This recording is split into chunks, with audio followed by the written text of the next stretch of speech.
Hi, everyone. Thank you for joining us for our family orientation for our incoming freshmen at Towson University today. We're happy to have you with us here, and we're hoping to help you get ready to support your Tiger through their college experience. My name is Katherine Knaus. I am the Assistant Director of New Student and Family Programs, and my primary role at Towson is to assist our families through their time with their student and welcome you as a member of our community. So with me today is one of our students. So I'll let Grace introduce themselves. Hi, everyone. My name is Grace. I'm the student director for family engagement. I'm a rising senior and nursing major. So Grace is here to provide some student perspective. She is certainly an expert on TU. And we're going to kick off today with some general information about what you can expect in the transition as the family member and supporter of a new college student. We're going to go through a lot of information today. I will say that we are recording this presentation and we will post the recording on our website. You also have the opportunity to ask questions. The way you can do that is by using the chat function. It is on the bottom of your Zoom screen, a little speech bubble. And if you click on that, you'll be able to chat with me throughout this presentation and throughout our time together today. I will be going through those questions to ask some of our presenters as well. So if you have questions for any of the offices that come and present today, go ahead and chat me those questions and I will forward them on as I can. All right, so to get started, just a little bit of information about Towson University. So we are a large institution and we have about 22,000 students enrolled and about 20,000 of those are undergraduate students. So your student is joining a very robust community. About half of our students do enter as transfer students and our students are enrolled in 6 academic colleges. Now we'll hear from academic advising later today, but your student might not know which college they are in right now, and that's fine. About a third of our students enter as open and undecided majors. Towson also offers a diverse community where students will be exposed to different backgrounds and perspectives. That's really important to us here at TU, and we are excited to have your student grow and learn more as they engage with their peers, faculty, and staff here at TU. Some things to think about as your student and you experience this transition is that it's a major transition time for everyone involved. That our college will provide your student an opportunity for autonomy and growth. They will be trying new things. They will be doing things on their own that they haven't tackled before. They will maybe stumble and make some mistakes, but it is a time for them to try new things and learn from those experiences.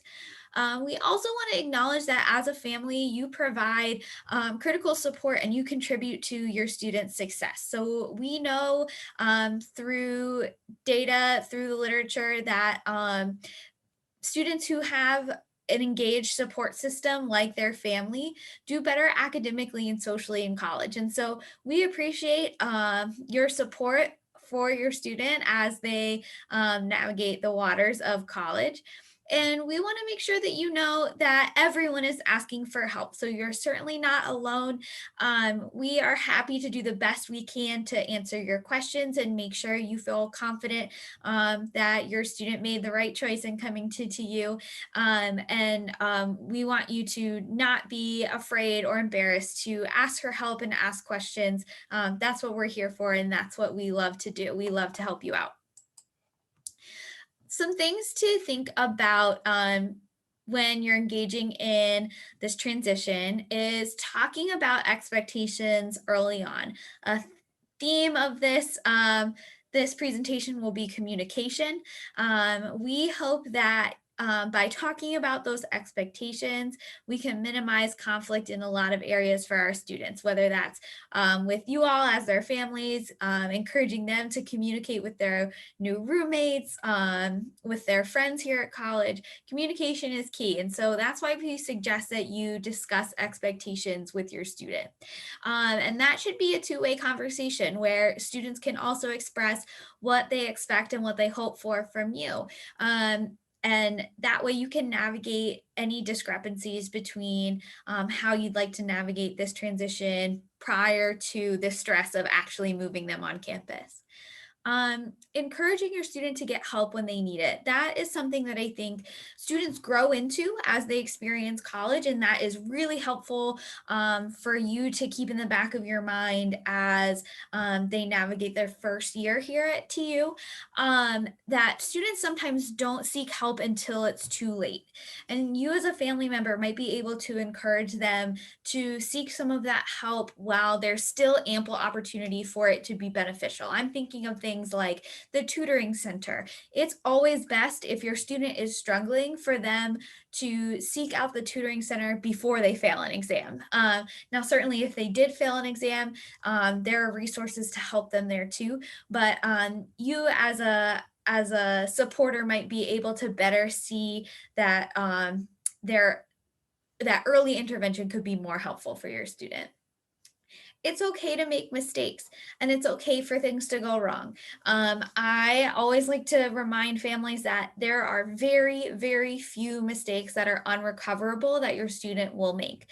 And a lot of those mistakes are going to be learning opportunities. And so, as you think about how you can support your student, I encourage you to look at situations as learning opportunities and really look at it as in what way can I help my student learn the most? Typically, it is not by doing something for them. And so we'll talk a little bit about how you can step into a coaching and advising role versus the deciding role that you might have had when your student was in high school. And our last bullet point here, succeeding in college comes from self-motivation and resiliency. I hope that you will help your student find the things that really make them excited, that they're really passionate about, because it's very challenging in college to be successful in areas that you are not excited about. It is so, so much easier if your student is so excited to pursue a certain major. They will be so motivated to study, to do well, to really engage with material versus something they're only doing because they have to or think that they should. And so I hope that you will help them have those critical discussions and think deeply about what they really want to pursue while they're here at TU. Something that I think you probably haven't talked about as much. I think everyone is concerned about students being successful and students transitioning when they're in college, but there are some transition tasks for you as family members as well. So as you think about your own transition, you might, if you're the parent of a student, be transitioning to a different level of parental responsibility. You're probably not going to be responsible for their laundry or choosing what they eat for lunch. And that can be a certain change. This is my annual PSA. If your student has never done laundry before, teach them how to do laundry before they get here. You do not want your student to be the one who is staring at the laundry machine and not knowing what to do. So there's some free advice for you, but that might feel weird that you are no longer responsible for some of those decisions and some of those actions. Establishing your identity as the parent of an emerging adult. I think it's really easy to establish identity around parenthood, but when your student is maybe not living at home, or if they are living at home, engaging in the family in different ways, you might have to reestablish your own identity as a parent. Adjusting to a new family dynamic, routine, and involvement. If you have been taking your student to every soccer game since they were walking, then that might be a little different if you're not doing that anymore. Even if your student does still live at home with you when they come to TU, it will change things like when they're in classes, when they're expected to study, and how their exam schedules work. So no matter what situation you find yourselves in, having a college student is going to change that family dynamic and routine. Potentially reevaluating your life's purpose and goals. I think any major transition time is a good time to do that and to really think about what you might want to do in this next chapter.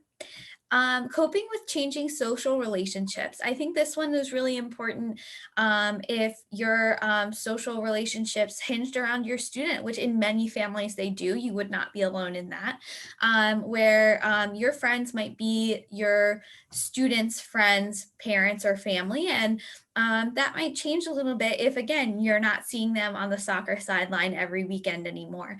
And so thinking about how you either maintain those relationships or seek out new relationships, maybe try new hobbies, find new social groups. It can be an exciting time for you as well.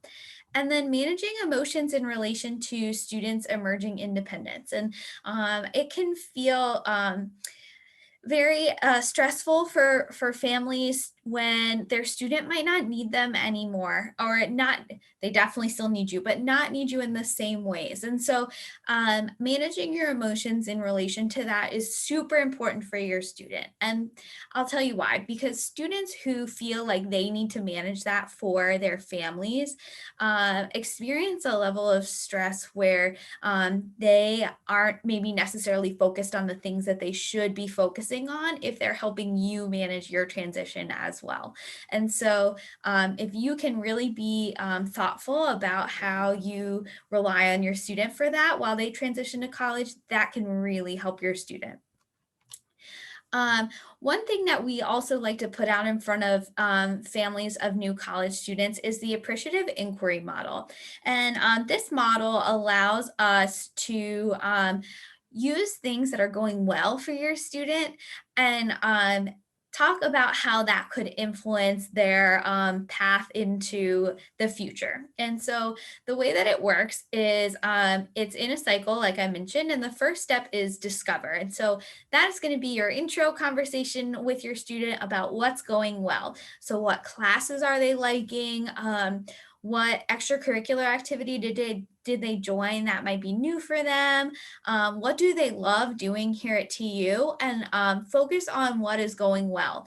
I will say that when you have conversations with your student, often I find students will call their families when things might not be going well, but forget to call when things are going super great. So that's definitely an area where I suggest you reach out to your student and say, I want to know what great things are happening, because they might call you with the roommate conflict, but might not call you with that extra special new club that they just joined.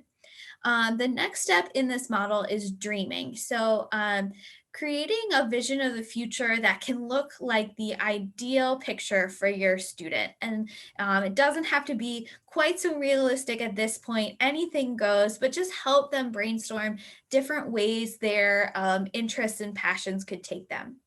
Then in the next step in design is where you start getting a little more realistic, making plans, taking action steps.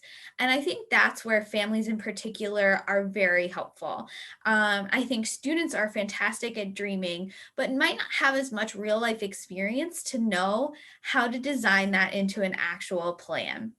And then the last step is to deliver on all that great support that you have been giving your student, to challenge them to try things and learn from mistakes, and really build up their confidence and experience. And so we hope that you will continue to support them the way that you have been, and that you can really deliver for them. It's in a circle, it is in a cycle, because we find that our students do change their pathway quite frequently, and that's okay too. The average student changes their major about 3 times when they're in college. And so you can have this conversation as many times as it needs. It's just a great coaching model to walk you through having some of those developmental conversations. Next, I'm going to walk you through a couple of key resources here on campus that might be helpful, especially as you think about that design phase where students are planning and taking action steps towards what they want to do. These resources are available to your student. They're included in tuition, and so we hope that your student really takes advantage of them. So the first one is the library. Our Cook Library does include a lot of study space. It includes access to books and articles. But the thing that I love to highlight is access to subject librarians and research assistants. So hopefully you can encourage your student to use the staff who work at the library. They are truly experts and really helpful and are there to help your student when they encounter research projects or are writing papers. The librarians here would love to help your students do that. And so please encourage them to take advantage. We also have a counseling center that provides resources in several different ways, one being individual counseling. Your student does have access to counseling sessions included in tuition, and they can be seen as early as the same day. So please encourage your student to reach out to the counseling center if they ever need.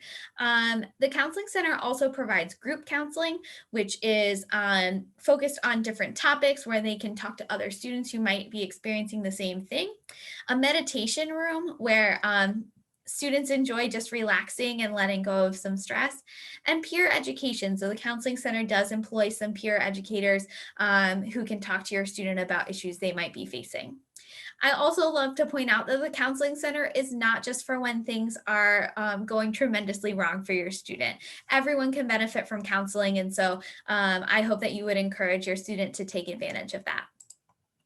The Center for Student Diversity hosts a lot of our multicultural student organizations. So if your student is looking for an identity-based organization, the Center for Student Diversity is a great place to look. They also host key diversity speakers and cultural competency workshops for the entire campus. Like I mentioned before, we are a very diverse community. We're very proud of that, and it's something that really influences our learning. So the Center for Student Diversity is a great place to be. We also have a tutoring and learning center, which gives our students a lot of academic resources like peer tutoring, which is exactly what you think it is, just some one-on-one or small group tutoring. They also have workshops and academic coaches, which instead of focusing on a subject, focus on academic skills. So things like time management, taking good notes, those are really helpful for students who might be struggling with the transition to college in general, and really, really highly recommend those things. They do have a robust library of online resources. They help support study groups if your student is looking to make a study group for a class. And they also run the Supplemental Instruction Program, or SI. Supplemental instruction is where a student who has been successful in a class, so they've gotten an A, takes the class alongside your student and then provides additional sessions to support what's being learned in the class. So when your student registers for classes, some of them will have that supplemental instruction designation. And if your student is taking a class where SI is available, it's a great resource, and students say that it really makes a difference in their learning and understanding. So thinking about your role again, as a reminder, you're so important. We're so glad you're here. And your student really does need you throughout their collegiate journey. We hope that you will be patient and tolerant and support them when they make mistakes or change directions. They're maybe one of those students that does change their major 3 times. We hope that you'll encourage resiliency in your student. There are tough times in college, and as much as you can help them make it through, we really appreciate that because they listen to you in different ways than they listen to us here on campus. And we hope that you will take care of yourself. This is a very stressful time for everyone involved, and you've worked so hard to get your student to this point. So hopefully you'll have the opportunity to do something nice for yourself as well. So today you will be hearing from our bursar's office and financial aid coming up next. You'll also have the opportunity to hear from housing and residence life, from folks from academic advising, from the health center to talk about services and the immunization requirements, and the Towson University Police Department. So we've got a lot of campus partners here to give you some great information. Like I mentioned before, this is being recorded and will be posted in case you need to reference this material again. But we do want to make sure that we get as many of your questions answered as possible today. So that is all for me for right now. I am going to turn it over to the bursar's office. I'm going to stop sharing this presentation and share theirs. And I saw Mr. Tom Ruby is in attendance.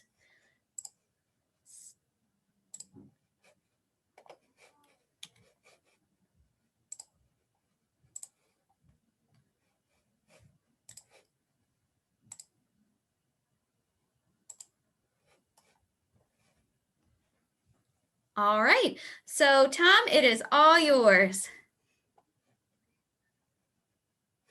Oh, he can't unmute himself. Let me fix that for you.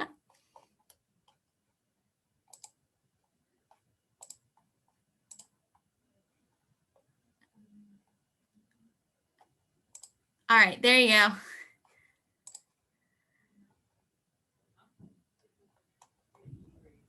Great. Thank you very much, Catherine. Well, good afternoon and welcome to Towson University. My name is Tom Ruby. I am the director of the bursar's office here at Towson University. I'm better known as the chief bill collector. Now, I was a parent of a Towson University student. My daughter got her undergraduate degree in gerontology, and she got a master's degree in healthcare administration. And I have to share with you that she is gainfully employed, which I'm very happy about. Well, let me tell you a little bit about the bursar's office. The bursar's office has two primary roles. The first role that we have is to bill, and our second primary role is to collect. Now, your student will be receiving a bill based upon their enrollment for the 2001 fall semester. And they will, we're not sending any paper bills home. We're trying to eliminate paper and we're trying to be a green campus. So we will be providing your student with an e-bill, an electronic bill. And your student will be receiving an email to their TU email address from the bursar's office, instructing them that they do have a bill once they have enrolled for the fall semester. It will direct them to a website, and we have a business partner who helps us with our electronic bills, and that is TouchNet. It is their e-bill portal that your student will access. They will authenticate themselves, and they'll be able to go ahead and get their e-bill. Now, their e-bill will be itemized from the standpoint of all charges.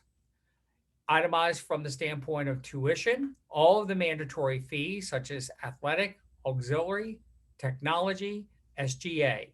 If your student is living in traditional housing, not capstone housing, but our traditional Towson University inventory, housing inventory, that will also be itemized. If your student is purchasing a meal plan, that meal plan will also be itemized. The university store is now offering digital access to textbook material. Instead of buying or renting a textbook, they have the ability to access the printed material electronically.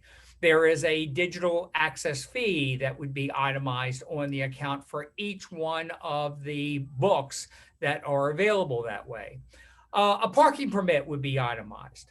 So anything that is a chargeable item would be itemized on the account, and there would be a description so that you could actually see what it's for.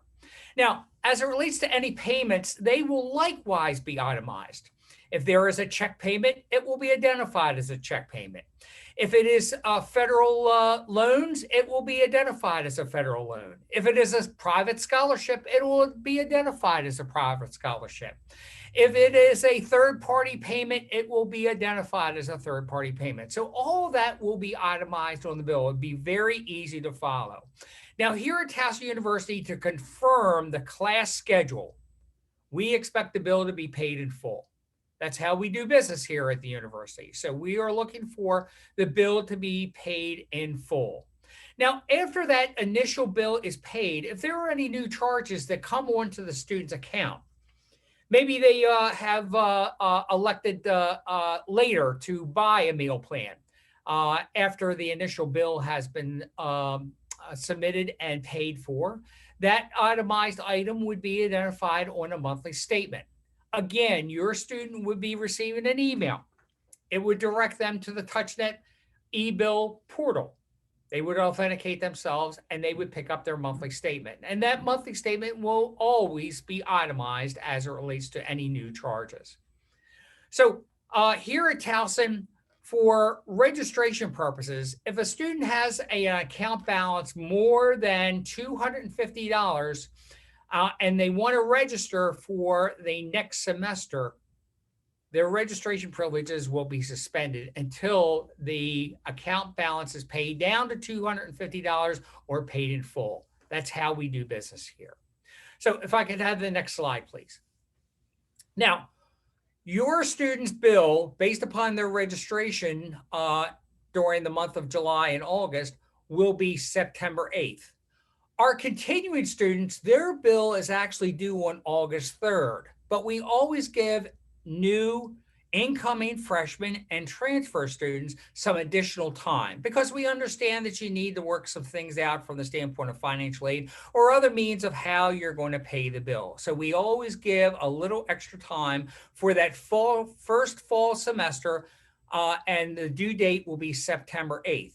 But after that, the spring bill will be due sometime in early January, and the fall of 2022 will be due in August, 1st of August. If I could have the next slide, please. Now, let me talk about the methods of payment here at Towson University. We do accept cash, but please don't send any cash through the mail. If you would come to the bursar's office, to our payment center, we'll be happy to take your cash. We'll give you a receipt for it. If you're paying by check or money order, you want to make that check or money order payable to Towson University. And in the memo section of the check or money order, please identify the student's name and their TUID number.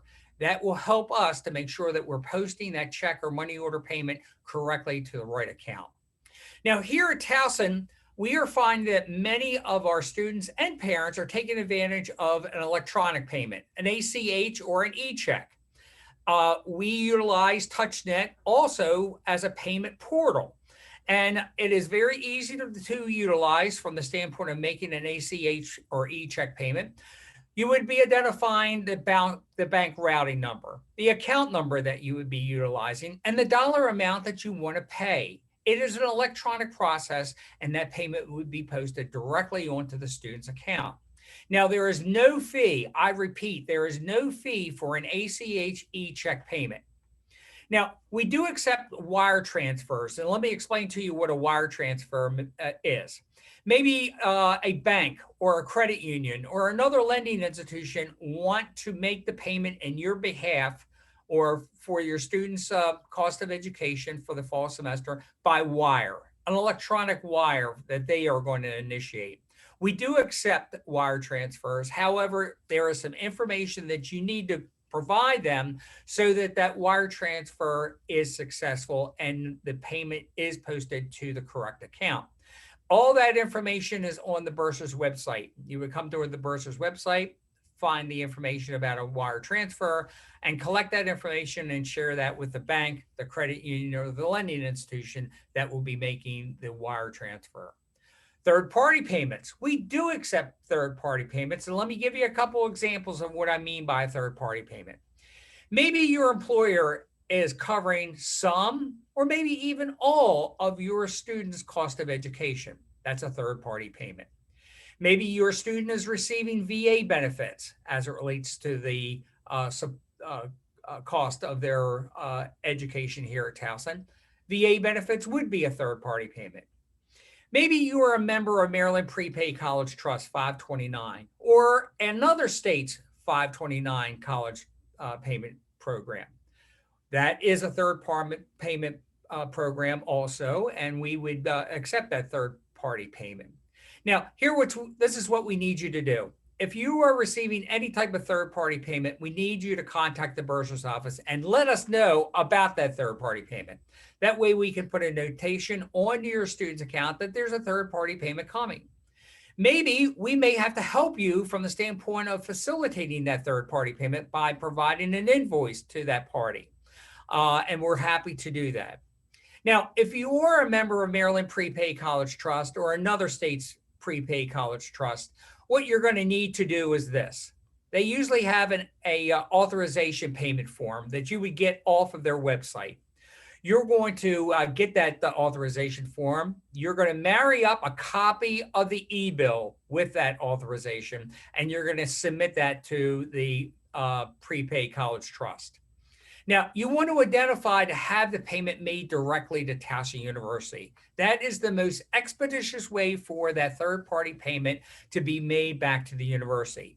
If you select to have the payment made back to you, that's going to delay that payment coming back to us. So we invite you to utilize the payment authorization to have the payment made directly to Towson University. That will work out very well for you as well as for the bursar's office. Credit card payments. Here at Towson University, the university and the bursar's office does not accept credit card payments for semester bills. We just don't take it. However, TouchNet, who provides our payment portal, they do take credit card payment. They accept Visa, MasterCard, Discover, and American Express. And they do charge a convenience fee associated with any credit card payment. And that convenience fee is 2.85% of the amount of the credit card payment. If I could have the next slide, please. Here at Towson University, we do have a deferred payment program. It's called the Tiger Installment Plan, or we also like to call it the TIP. Now, I actually use this program for my daughter's undergraduate education. Works out very well. You can schedule as many as 4 monthly payments instead of that one balloon payment. It works out pretty well. And it's very easy to go ahead and enroll. Enrollment is made through the bursar's website. There is a link for the Tiger Installment Plan. You would identify the amount that you would like to set up as your budget. And you could schedule as many as 4 monthly payments for that semester bill.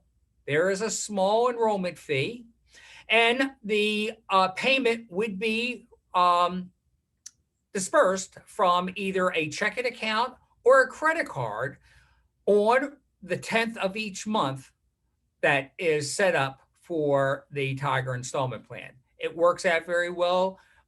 There is information on the bursar's website about how it works, and it is self-enrollment. It's very easy to do, and you may want to look into that as an opportunity to defer the payments for the semester bill. Next slide, please.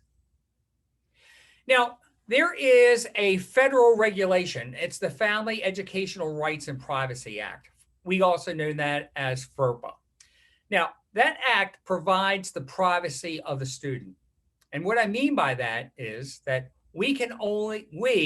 that being the bursar's office and the Office of Financial Aid, can only provide information to the student as it relates to their financial account or their financial aid account. We cannot disperse or provide any additional information other than to the student. If you call up and want to talk about the student's account, and we do not have a release, we will not be able to talk to you. If you show up in person, and if we do not have a release, we will not be able to speak with you, only to the student. However, there is a release of information form that is available for your student to complete to grant to you or to anybody that they want to identify an authorization to release information.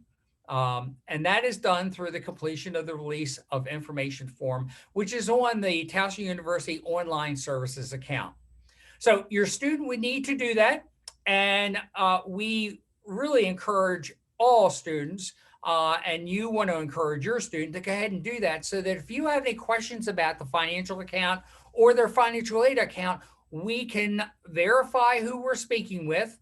And then we can also then share all the information that is on the student's financial or financial aid account. But without that release of information form, we are unable to talk to you, only to the student. Now, I'm going to be turning the program over to one of my colleagues from the Office of Financial Aid, but I'll be returning after that to provide you with a little bit more information about the bursar's office. Thank you.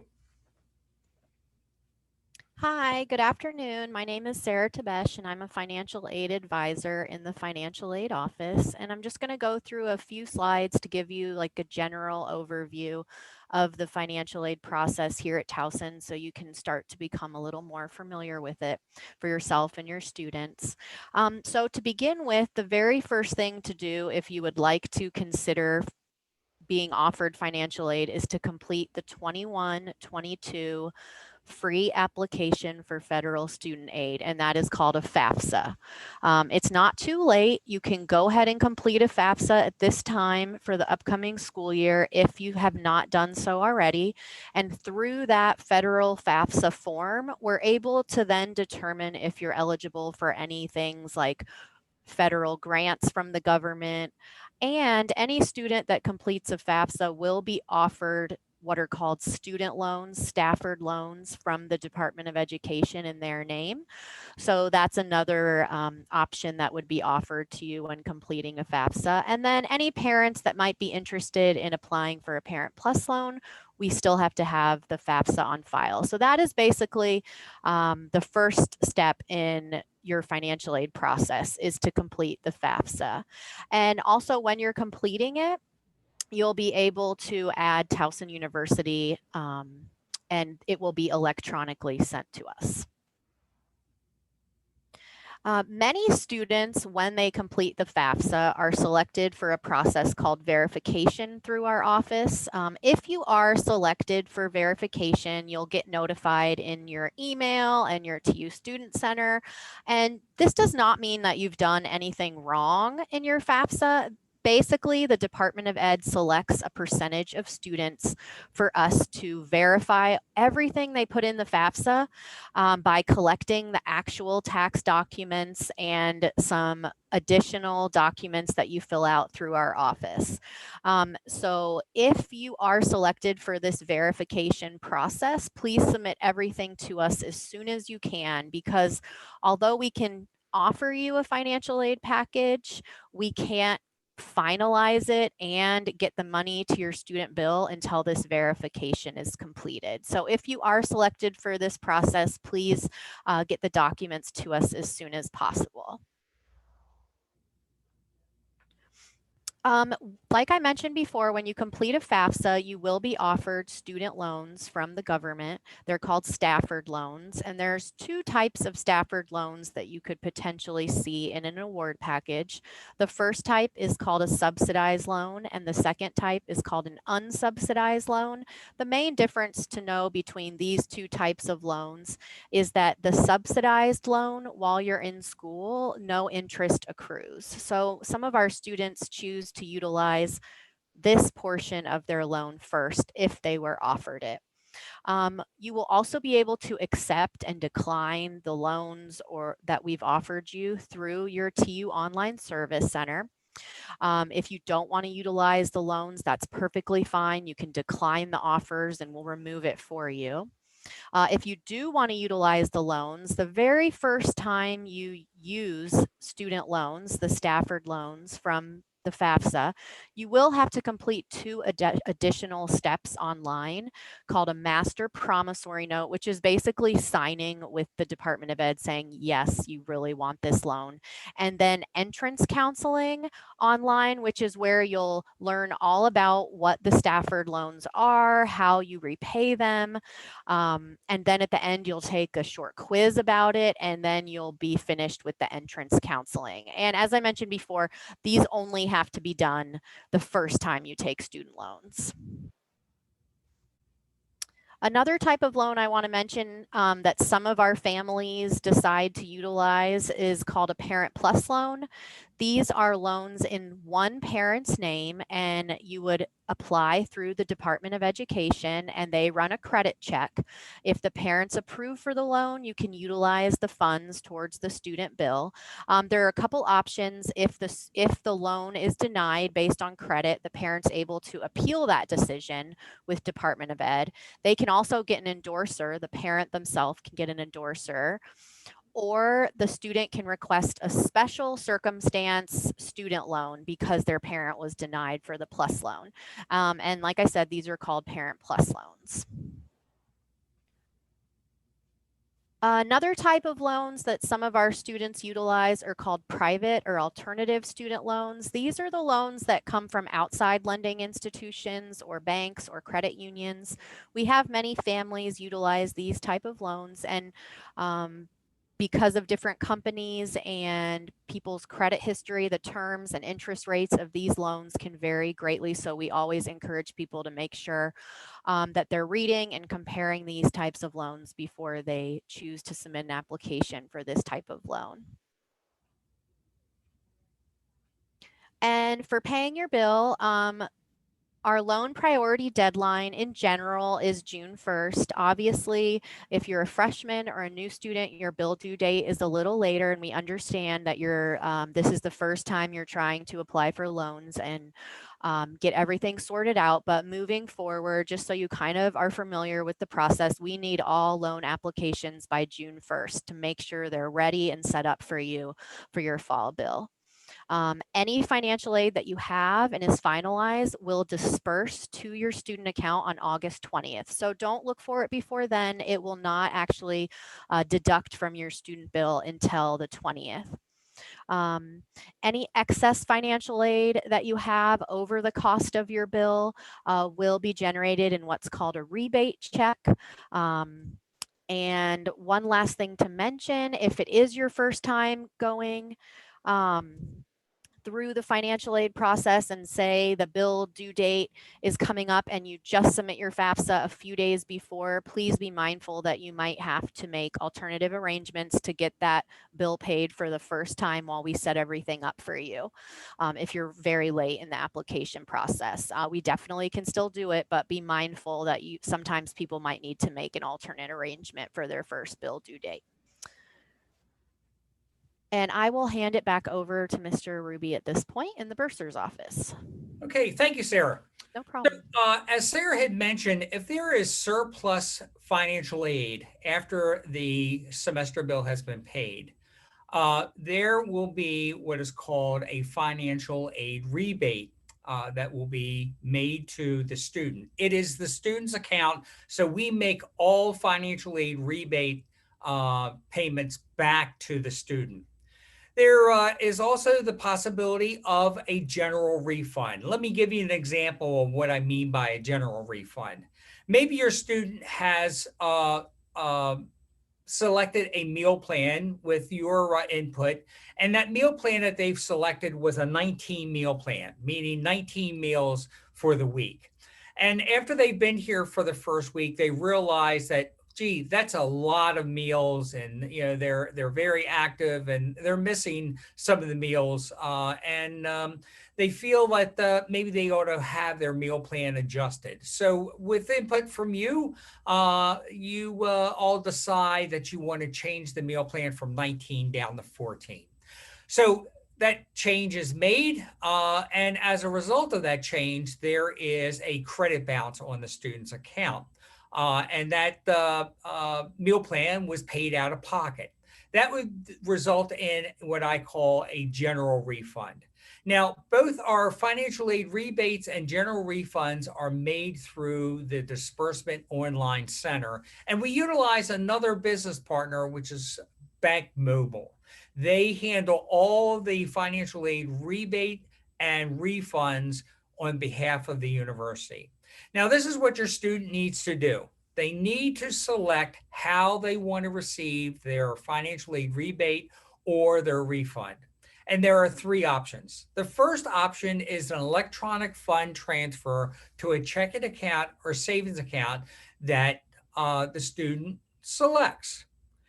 And the Bank Mobile will notify the student by email when their money is in their checking account or savings account. It's the most expeditious way to get a financial aid rebate or a refund. The second option would be a paper check. A paper check made payable to the student and mailed to an address that the student identifies. Now, I'm sure that many of you have heard about the shortcomings of the United States Postal Service. So, there's sometimes some issues from the standpoint of delays in delivery of a paper check. But there are individuals who want to have a paper check, and that is available to them.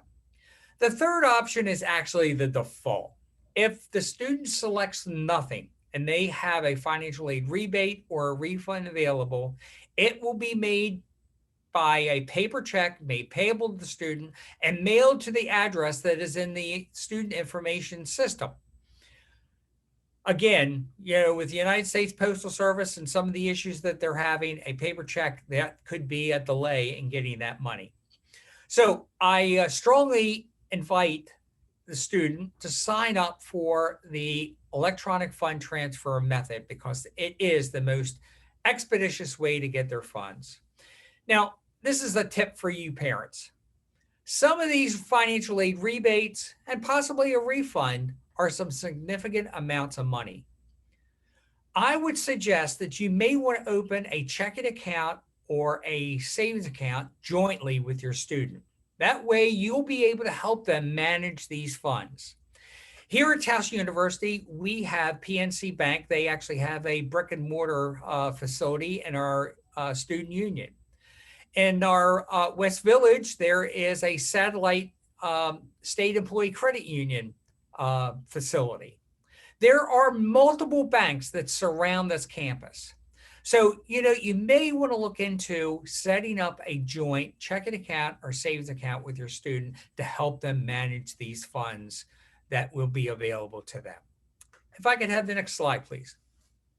Now, back in 1979, the federal government passed a Higher Education Tax Relief Act.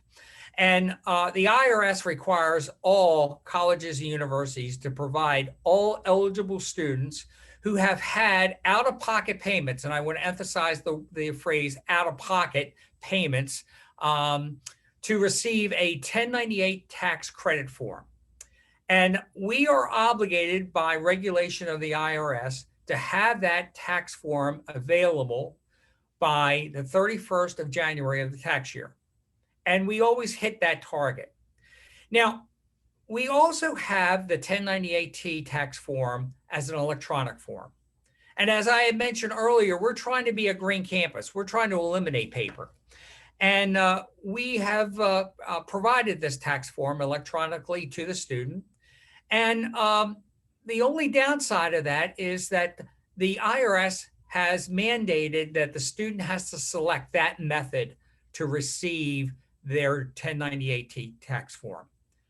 If they do not select it, we are obligated to provide a paper tax form that would be mailed to their home address.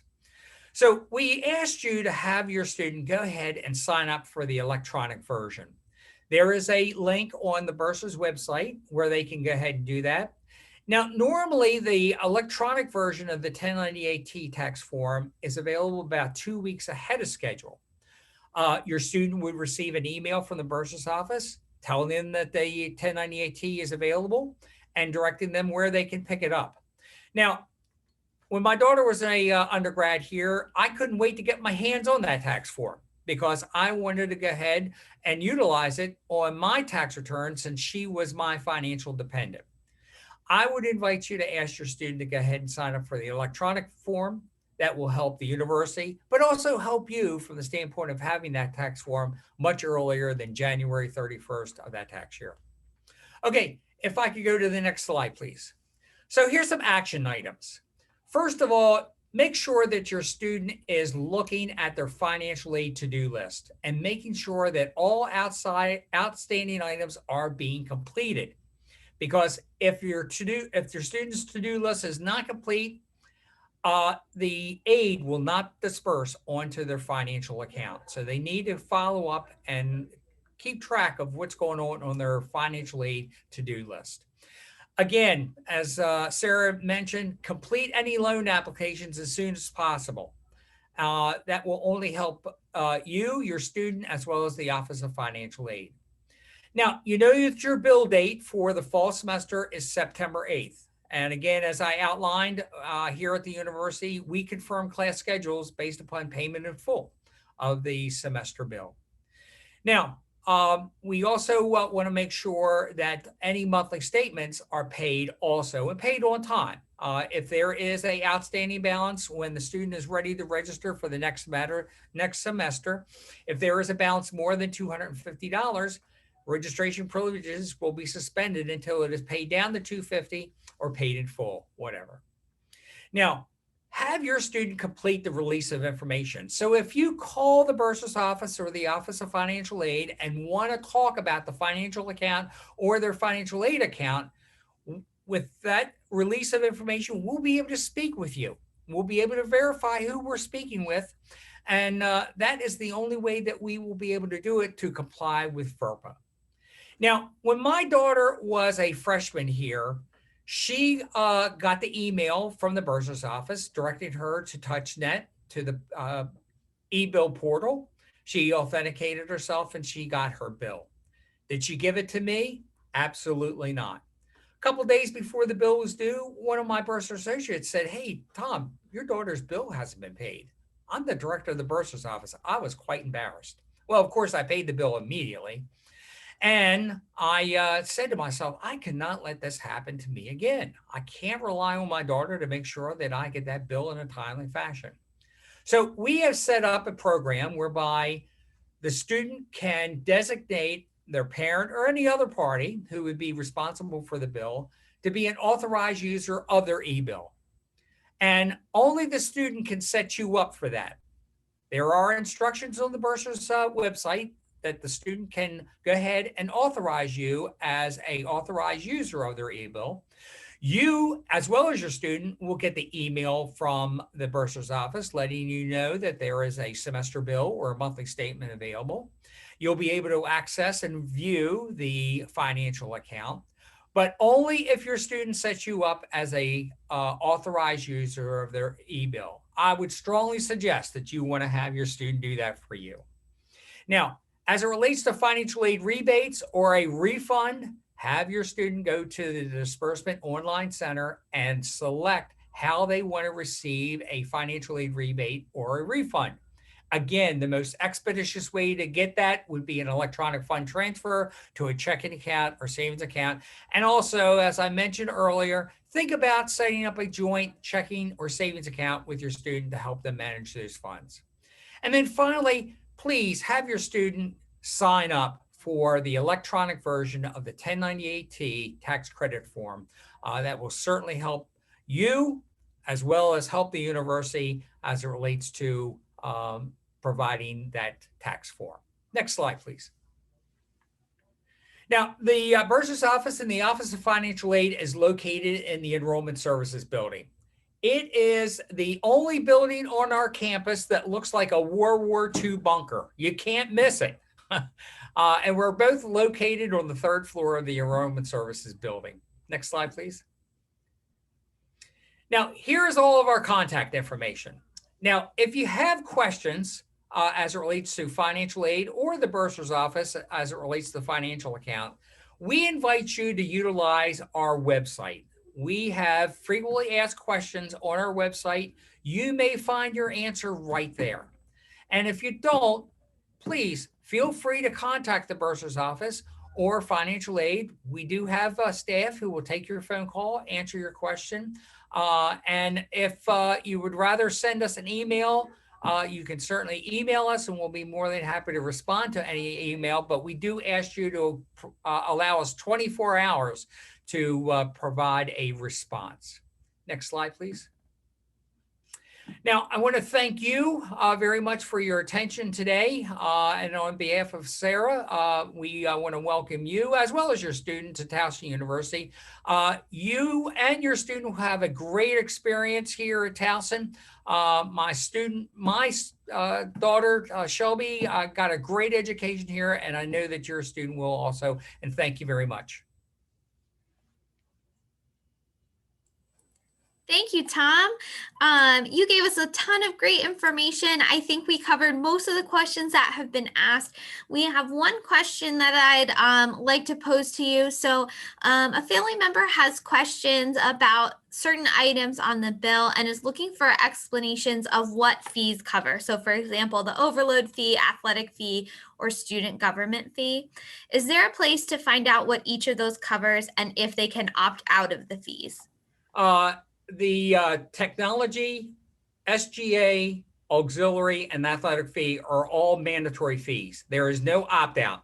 It is all based on enrollment, and those fees are charged every semester based upon enrollment. The overload surcharge is a $40 charge for any credits beyond 15. So if your student is taking some additional classes beyond 15 units, they would be charged $40. Now that's a great discounted fee based upon what the usual unit cost is as it relates to academic units. But there is a $40 fee for any overload units of beyond 15 units. Now, there is information that you can go to the university's catalog on the university's website, and there is a description in the university catalog as it relates to all the mandatory fees and what they support. Thank you so much. We did have one more come in. Is there guidance for Free State Maryland funds? I think that would be more of a question for the Office of Financial Aid. I'm not sure what that is. I can take that one. Great, thank you, sir. So the state of Maryland, they're called the Maryland Higher Education Commission, does award students some of their own funding that they notify the schools about that they would like to provide for the students. The first step in seeing if the state of Maryland would be interested or able to provide you with additional funding would be to complete a FAFSA. Then what would happen is the state of Maryland, the MHEC they're called, they would review student FAFSAs, and if the student is eligible for any of their funding, they would contact the student through the email that they listed on their FAFSA. So that is kind of the entry route into the Maryland Higher Education Commission. But basically, they're a separate entity that awards. So like the Department of Education awards from the FAFSA, and Maryland awards through the Maryland Higher Education Commission. I hope that's helpful. Great, thank you. And I had one more financial aid question come through. How can we access the $1,500 COVID relief fund? If the student was eligible for the relief fund, it should be listed in their award package, and it will disperse to their student bill on August 20th with the rest of their financial aid. Perfect. So it'll apply towards the bill. It won't be given to the student directly. Thank you. And then the final question is, what email address do the billing statements go to TU, email, or other? TU email address. The university only communicates to your student by way of their TU email address. No other email address will we be communicating to your student. So it is very important that they look at their TU email address daily, hourly.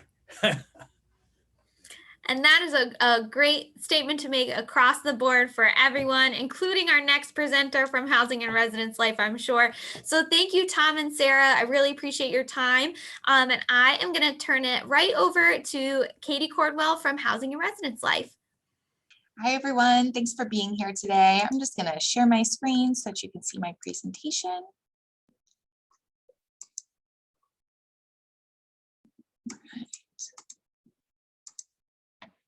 So as Catherine said, my name is Katie Cordwell. I'm the Assistant Director for Business and Administrative Services for Housing and Residence Life. And what that means is that I'm the person that handles our contracting, deposit, and assignments process. So I'm going to tell you some about what your students can expect with living on campus and what move-in will be looking like. So some information around move-in and what the on-campus experience will be like. Move-in for new students will be happening on Wednesday, August 25th for students with the last names A through M, and Thursday, August 26th for students with the last names N through Z. Students will be able to choose their move-in time, and they will be able to change their move-in date if they need to. Instructions on how to complete that process will be sent with their housing assignments. It's not something that they can do just yet. And housing assignments will be sent to that wonderful TU email address that was just plugged that they should be checking frequently on Friday, August 6th. So what is it going to be like living on campus? In our residence halls, we have resident assistants, which are upper class students, sophomore plus, that live on the floor and help connect your student to campus. So they facilitate community with the other students that are living on the floor and in the building through structured developmental engagement, just engaging in conversations with your student. And they also help support your students by serving as a resource for solution finding, meaning connecting them to resources available on campus, providing them with opportunities to get involved. And then within our residence halls as well, the person that supervises our resident assistants is a master's level professional that lives within the building. And their position is titled a residence life coordinator. And they work in the building, live in the building, and also serve in an on-call rotation to provide any after hours care that may be needed. While living on campus, Towson is having a vaccine requirement for the fall. So students will be required to either be vaccinated from COVID-19 or have an approved exemption to live on campus. The review and approval process will be operated though out of the University Health Center. So all we will know is if a student's approved to live on campus, we won't have information on the student's vaccine status. Our roommate selection process is currently closed. So if your student requested a roommate, they should be paired together and you will receive that confirmation when assignments go out. If they did not indicate a roommate request on their application, they will have one randomly assigned. All of our rooms for this upcoming year will be doubles, meaning that there will be 2 students to a room with the exception of our buildings that have single rooms. And then students will complete a roommate agreement during the first 2 weeks of living together. We find that this is what helps really solidify roommate pairings, which are made randomly, is to come to a shared set of agreements on how to live together, what you're going to decide on, how late lights can be on, how frequently they will clean together, what noise level is allowed, what guests will be allowed inside of the room. Having those conversations to come through that shared set of agreements so that if there is ever any issues, that can be revisited through what they had previously agreed upon. In all of our residence hall spaces, we do have a number of pieces of furniture that are provided. We have an extra long twin bed, a desk, chair, dresser closet or wardrobe, and a micro fridge. For our transfer students, there's a chance they'd be assigned to an apartment. So those spaces in the bedroom spaces in apartments have all of the same furniture. They do not have micro fridges since there is a full size refrigerator in the kitchen and microwave. The one exception to this is Carroll and Marshall Hall have single bedrooms. They have double extra long beds in those locations. Some information on building safety. So only students living in the building will have card access to their building. And that card access provides them access to the front door, the elevator, and the stairwells on the first floor, so that only they're able to get up to living areas. And then each student will have a key to get into their individual bedroom. We have a front desk at the front of each building called our community center, and they're staffed 24/7 by either student staff or security personnel.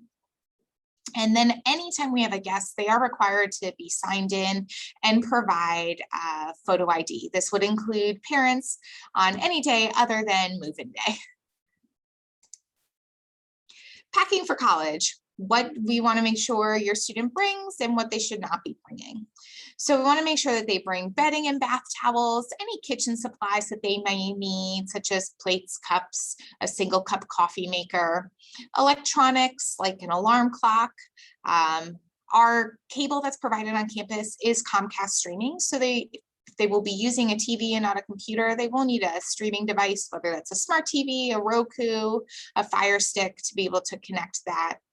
A UL approved power strip with circuit breaker. We do not allow just plain extension cords. They need to be the UL approved power strip. Laptop if needed. Any health and hygiene products, medicine, first aid kit that your student will need.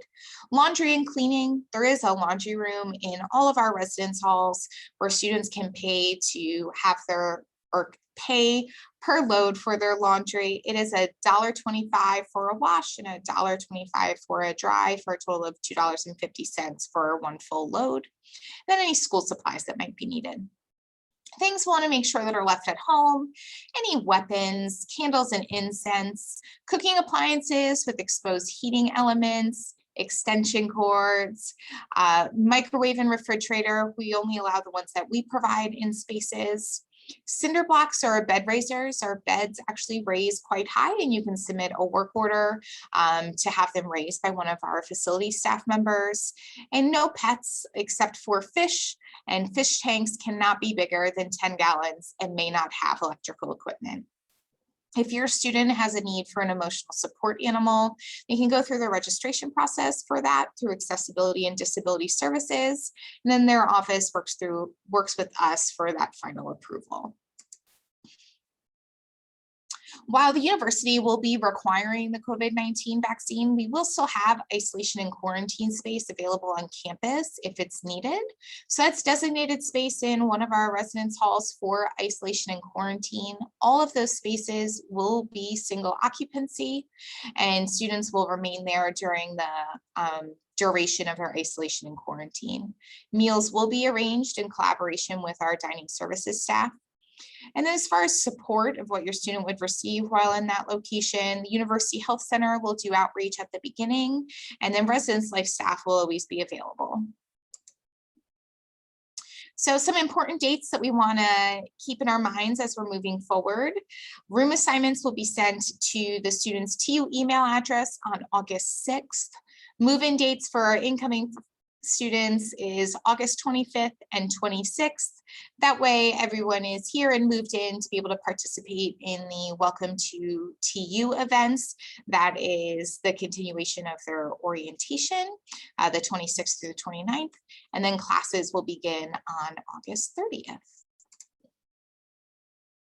If you have additional questions that we're not able to get to today, please do not hesitate to send us an email at housing@towson.edu, or give us a phone call, follow us on social media so that we can help and make sure that we're making your transition to Towson as seamless as possible. Thank you, Katie. And I do have several questions here for you. Great. Could you please review the move-in dates? We've got a couple questions about that. Sure. So for our incoming students, freshmen, transfer, FTP students, we have move-in on August 25th for students with the last names A through M as in Michael. And then August 26th, which is a Thursday, for move-in with students with the last name N through Z. If you cannot make your initial day based upon your last name, you will be able to change your move-in day within our move-in window timeframe once assignments are sent out on August 6th. Excellent. And you touched on it, but could you talk a little bit about the process for students who have a roommate conflict? Sure. So the first thing that we have students do when they have a roommate conflict is try to empower them to work with each other to figure out the situation. However, we have our resident assistants and our residence life coordinators to be able to step in and intervene as mediators as necessary. So our resident assistants would work with our students to review their roommate contract, see if there is something that they can do to help resolve the situation, encourage conversation between their residents. If that still is an issue, our residence life coordinator, which, like I stated before, is a master's level full-time professional that lives within the building, would step into the process. If at any point it clearly is not going to be able to be something that's resolved and we have space available, we would then pursue a room change and provide them with a different space on campus, one of the roommates, depending upon which one wanted to move, to help resolve that situation. But that is definitely not our first go-to, is to immediately move someone. We want to make sure that we can go through a mediation process and work on our communication and relationship building with our students. Great. Then we have several questions about honors move-in. We have another question about international student move-in. So do we have any more information about those specific populations? Sure. So honor students specifically, I believe, received communication directly from the Honors College. They're one of our special groups that move in slightly earlier. So they'll be moving in on August 24th. And detailed instructions on what that looked like, I believe, was sent by the Honors College. And if not, you will receive more information from us right around the time that assignments are sent out. And then international student move-in is unique to the student. That's something that's coordinated through International Student Office. So we would work with them to be able to accommodate our students as necessary. Perfect. And then we have a few move-in day questions. So how does parking work on moving day? Families are concerned about carrying heavy stuff into the residence hall. And then is there a time frame for move-in? Great. So I'll start with the parking and then get into time frame. So we have a few different ways that locations that people will be with their cars for parking. So we have a centralized check-in location in the South Campus Pavilion where there is a large surface lot where you will park. Your student will get out to go and pick up their key and any moving materials that are necessary. And then you'll transition to going and parking very near the building that the student will be living in so that students can unload their belongings and get them up to their space as quickly as possible. And then cars will move to a parking garage that's close to their building. I say close because they're separated by areas. So it'll be near the building. But you will be able to be fairly close to each building, some right next to the building, depending upon where you are in the line, to be able to unload the belongings so that you're not carrying them from very far away. As far as timeframes, students will select times to move in beginning at 9 a.m. through 3 p.m. So the times will be available for every half hour with the idea that students will have about 2 hours to complete their move-in process after they retrieve their key. So their initial time that they sign up for is 9 a.m. They arrive at the centralized location, pick up their key, and are at their building by about 9:30. So that they should be done moving in by that 11:30 time. Great, thank you. We have a question about laundry. Is laundry in each floor or is it just one room per residence hall? It is just one room per residence hall. There are many machines in each residence hall, scaled depending upon the size of the building, but it is just one room per hall, not per floor. Excellent. Does Pega and Tubman have the same list of furniture as you mentioned for on-campus housing? I'm not sure if we know that. That is a great question. They do have the same furniture as listed. I believe they also have that information available on their website, but they do have the same things that we listed. Great. Back to laundry. How do students pay for laundry? Is it cash only or how do they do that? So they can use quarters or their one card. Their one card will be the place that they will swipe into their building. They can use it to swipe into the dining hall. You can use it to purchase items at any of our like small convenience stores that are available on campus and pay for laundry. So you'd be able to use that to have money deducted off of that card. And you'd be able to add money on that card through the One Card website. They have a login where you can manage that account. Great. And someone asked, is there any way we can see a picture of the room? So we do have some pictures available on our website, and we also have on our YouTube page behind the door videos for almost all of our residence halls. So you can watch a video of a student that was showing off their space while they lived there. So it's decorated for the majority of our residence halls. Excellent. And I think those are all the questions that were submitted. So thank you, Katie, for your time. And hopefully folks, if they have additional questions, can use that contact information. Thank you, everyone. All right. So we have one more quick presentation before I let you go on a little break. So actually, that's a good segue. I just had someone ask if I can share the One Card website. So what I'd like to do now is walk you through some resources that might be useful for you as you navigate our online presence at TU. And so I'm going to go ahead and share an internet window. So here you see our Towson University website. I hope that's what you're seeing. This is our main website, and what I think is an excellent resource is this search function. So if you click on the search bar here on the top right of any Towson University website, you can search specifically for Towson things. And someone asked me to share the One Card website. So if I'm here on the Towson University website and I search for One Card, it will give me, if my internet's working, there we go. It will give me resources particular to Towson University about that search. So here is information on the One Card. Here's the One Card portal. So I'm going to go ahead and share that on the chat since that was requested.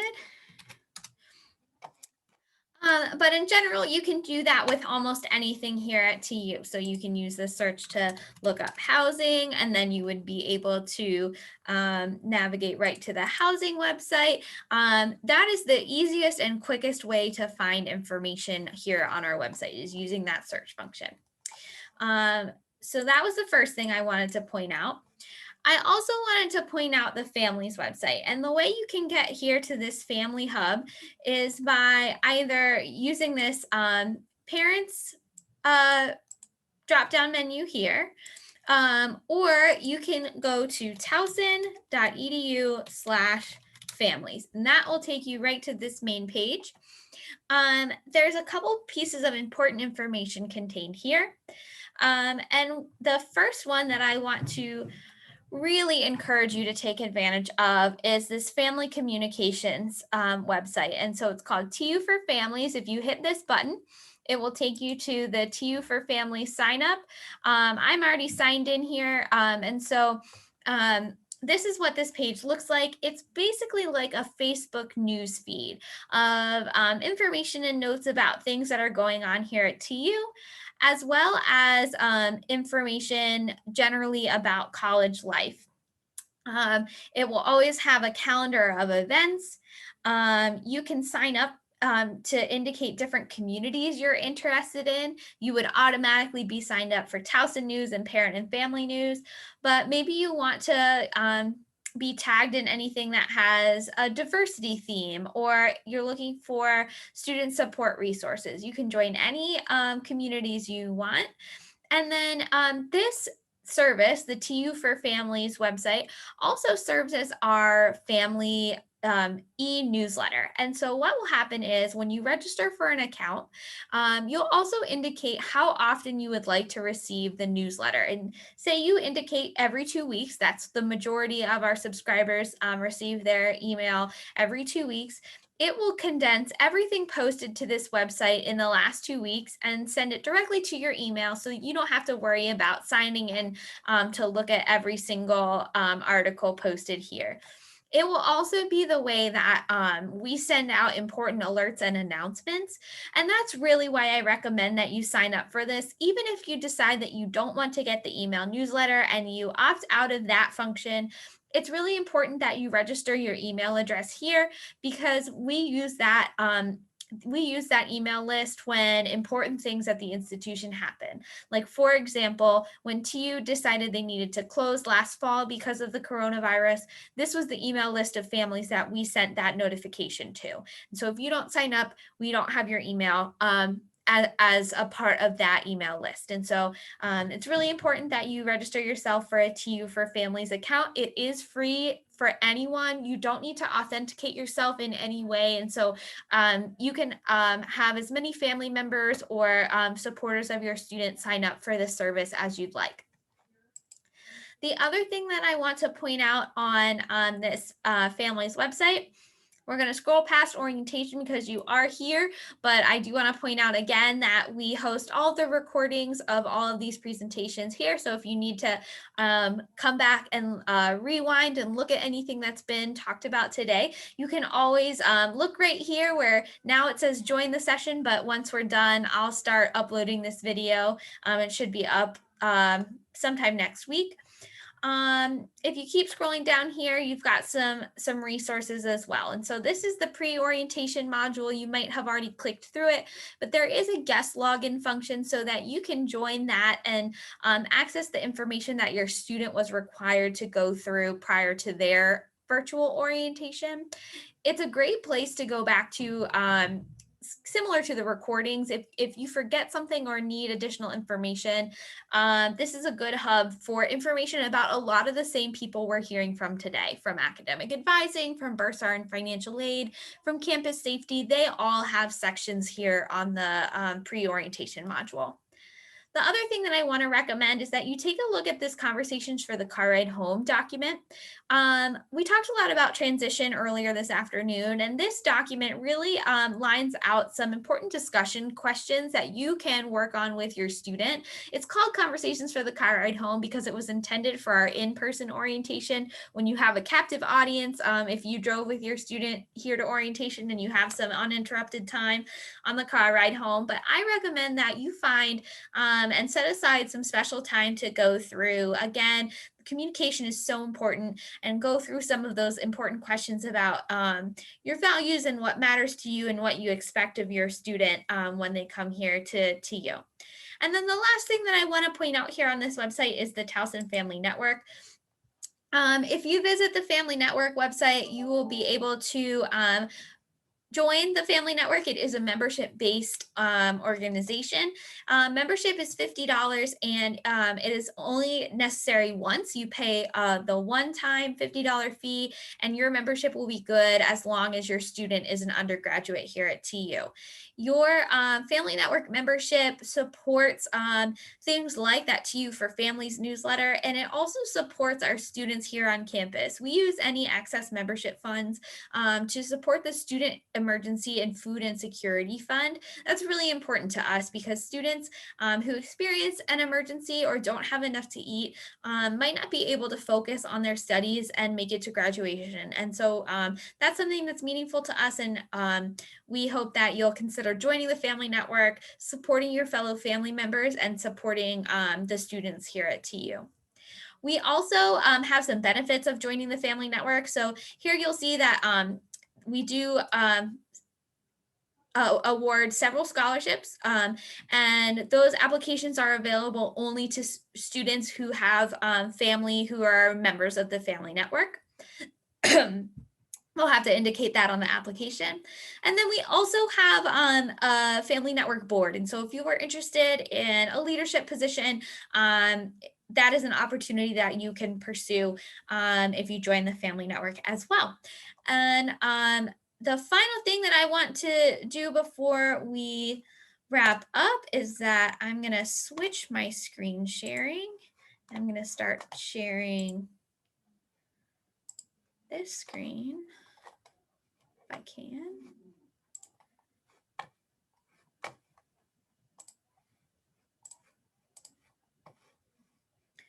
I want to make sure that you all have on your calendar our family weekend. Family weekend this year is going to be October 8th through 10th.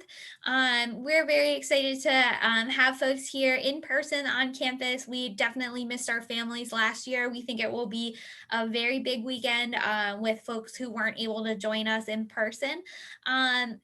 Like I said, October 8th through 10th, there is a football game on October 9th, and we will be facilitating some ticket purchases for the football game.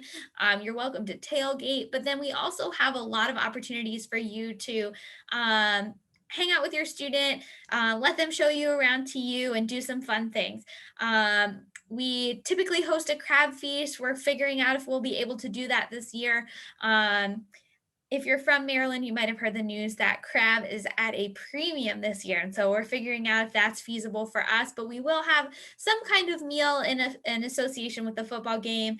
We often have a planetarium show. the Honors College is going to host a breakfast and also a poster session to show off the good work that their students are doing. We have some faculty members who will give some TED Talk style lectures. We've got a lot going on Family Weekend, so we hope that you will join us. Something that I'm often asked is, where do I stay for Family Weekend? If you visit the Towson University website and you search in the search bar, visit Towson, there is a local accommodations and attractions page that is really helpful and also has some TU affiliated hotels nearby that offer TU discounts as well. So with that, I'm going to send folks on about a 20-minute break. We'll start up again right at 2:50 here with the health center. So if you have any questions between now and then, feel free to put them in the chat, but feel free to take a screen break and then we'll come back at 2:50 and be joined by the health center. So enjoy your break.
everyone. Hopefully you were able to take advantage of the break and look away from your screen for a little bit. We are going to come back to talk about the health center. We're joined by Allison Seeley today. So I am going to hand the presentation over to her. Thank you, and hello everyone. I'm excited to be here with you all today. As Catherine mentioned, I am here to talk with everyone about the health center. So my name is Allison Seeley. I use she, her pronouns, and I'm the Assistant Director of Health Education and Promotion over here at the Towson University Health Center. I'm going to try to go through a lot of information about the health center today, what students can expect from us in terms of services, as well as some information that you all will need to know to help get your student ready to come on campus or to start the semester in the fall. So right off the bat, I want to list out the services that we offer. We operate like a primary care facility with some urgent care services as well. We really want to be your students' primary care provider while they are at Towson University. We provide treatment for common illnesses and injuries, physical exams, athletic exams, GYN exams, allergy shots, birth control counseling and services, sexually transmitted infection testing, lab services, immunizations and tuberculosis testing. We do suturing, so if anybody needs stitches for a minor injury.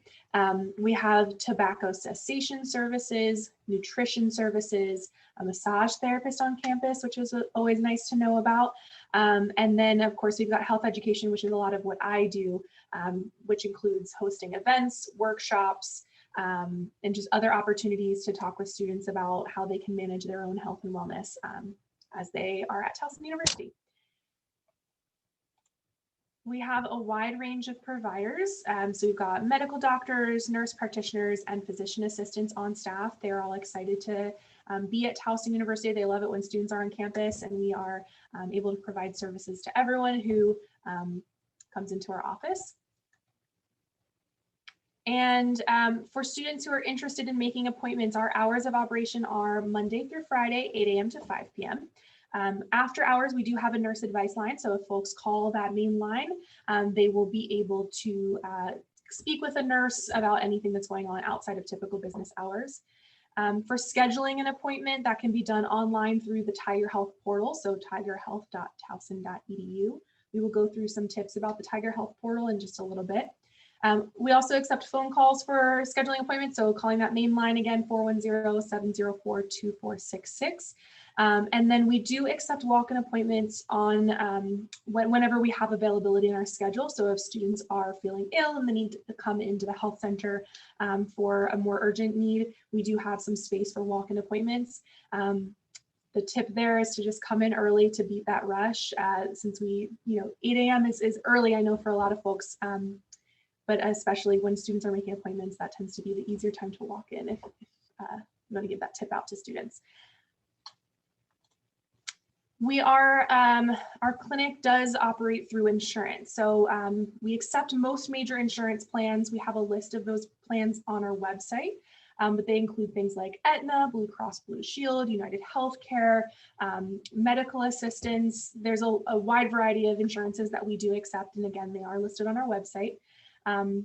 We will bill for any billed services or co-pays are going to be collected through the bursar's office or through the one card. We do not collect payment at the time of appointments. We also have an option for students who are uninsured or underinsured. They can sign up for Aetna Student Health Insurance by going to aetnastudenthealth.com, and then in the Get Started window, like you see on the screen there, they can select Towson University to see our school's plan, what's covered, as well as costs for that plan. We do not have a hard waiver, so students are not automatically enrolled for health insurance. If anyone is interested in signing up for that plan, they can do so through that web portal. The big important thing I wanted to take a little bit of extra time to review today is about immunization requirements for all students. So we're going to go through two kind of topics here. Part of this is health center requirements, so things that are required for all students on campus that are just typical practice every single year. And then we'll talk a little bit very briefly about COVID vaccination requirements. So for all students, we require the measles, mumps, rubella, vaccination, the Tdap, which is tetanus, diphtheria, and pertussis.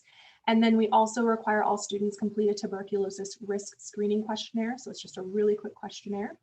And then for students who will be living on campus, we require the meningitis A vaccination, and we recommend the meningitis B vaccination. All of the records for this information will be required to be uploaded by August 15th. So you still have over a month to collect all this information, but definitely you want to make it by that deadline, because students who are not in compliance will be fined $50, and they will also have a hold on their account so that they won't be able to register for spring semester classes until this requirement is completed. I will go through the steps to submit this information, but like I said, I wanted to talk a little bit very briefly about the COVID vaccines requirement. So as part of the University System of Maryland, we are requiring students, faculty, and staff on campus this fall to be vaccinated against COVID-19. There are medical and religious exemptions available. Vaccination verification is required to be submitted by August 9th. So again, that is a month away today officially. So this is done through a separate system, because this is part of the University System of Maryland requirements. It is not a part of the health center requirements. So the steps that I will go through in just a moment are specifically for that MMR, Tdap, tuberculosis, and meningitis. This link here, the towson.edu/vaxverify, is specifically for COVID-19 vaccines. If you have questions about this, the towson.edu/coronavirus webpage has a lot of information, including frequently asked questions. And there is also an email, Towson University email, that is checked on a daily basis if you have questions that are not answered on the website. All right, so going through the important steps to make sure that your student is immunization compliant. The first big piece is gathering the records of immunization. This can be done in a couple of different ways. We do on our website have a form that you can download, print out, and give to a primary care provider to have them complete and sign, or we'll accept any other legible documentation in English. So this can include copies of medical records. If your student had a passport that they had all that information compiled on, those are all acceptable forms of documentation. Once you have that information, you're going to need to upload it to the Tiger Health portal. So you can do so by going to towson.edu/the-health-center. You'll see if you scroll down a little bit on that page, will be a welcome new students block, and you'll want to click on the part that says Tiger Health portal. Your student will need to log into the Tiger Health portal using their usual Towson University username and password, so their typical login information. Once they click proceed, they are going to be asked to confirm their birth date, so they'll enter their birth date, click proceed. On that main landing page on the Tiger Health portal, there will be two links here that are in red. These are the forms that need to be completed for immunization compliance. So if you start with the first link, required immunization history, that'll take you to a page that looks like this. All you're going to do on this page is input the dates for the corresponding vaccinations, so when those vaccines were administered, and then you will go down here and click add immunization records, and this is where you're going to upload that document that was signed by a provider. So you can do that. It will accept PDFs, photos, whatever is convenient. We accept most of those types of file formats. So you can upload that there. Then you will click submit final, and that one will be done. If you go back to that main landing page for the Tiger portal, the tuberculosis exposure risk screening questionnaire is the next thing that should be in red. Your student will click on that, complete this quick questionnaire, and then submit final. If there are any issues with the tuberculosis risk screening questionnaire, blood work may be asked to be completed, but that will be something that your student will be informed of after that form is submitted. We also recommend, while in the Tiger Health portal for the first time, uploading proof of insurance. So if you have a photo of the front and back of the insurance card for your student, uploading those here on this page would be recommended, just so that we have it in our records. It'll make it a lot easier that first time that your student enters the health center and wants to receive care here. We'll have that insurance information on hand. So that is the quick steps to how to upload your immunizations for your student. I did also want to mention that we are operating under FERPA and HIPAA. So all medical information for adult care, so those who are 18 and older, does remain private. So students are able to give permission through permission for shared medical information on a case-by-case basis. So we do have medical records release forms.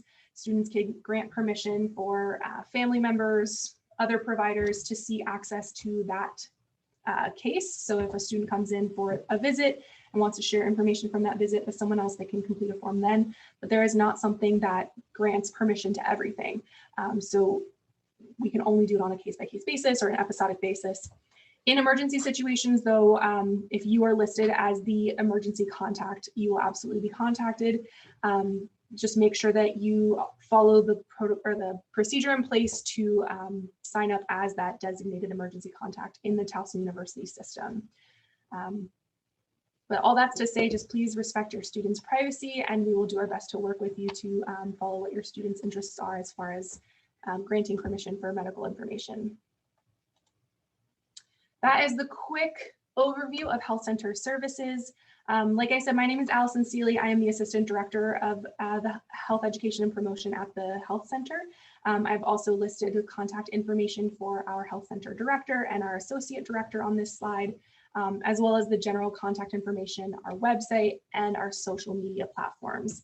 If you want to see more about the health education initiatives, or if you want to see what kind of events are happening that are connected with health and well-being, I definitely encourage you to follow us on our Facebook page, our Instagram, and or our Twitter pages. But that is all I have for you. So Catherine, I will open it up to any questions that came through. Yes. So earlier today, we had someone ask, can my student get their medications through the health center? I guess either over the counter or prescription. Great question. So we have what's called a dispensary on campus. So this is like a pharmacy in concept, but it only has a limited number of the most common medications. So things like Mucinex and like Z-Packs, those are things that we carry on campus and students can pick up directly from the health center. But absolutely any other medications that are relevant, our providers can write prescriptions for and connect them with local pharmacies. So we're very, very close to several pharmacies that are within walking distance or on the TU shuttle routes. I'm not sure if you have any guidance on this one, but someone asked, I'm not sure if my student has the meningococcal vaccine A or B and wants to know how they would know that.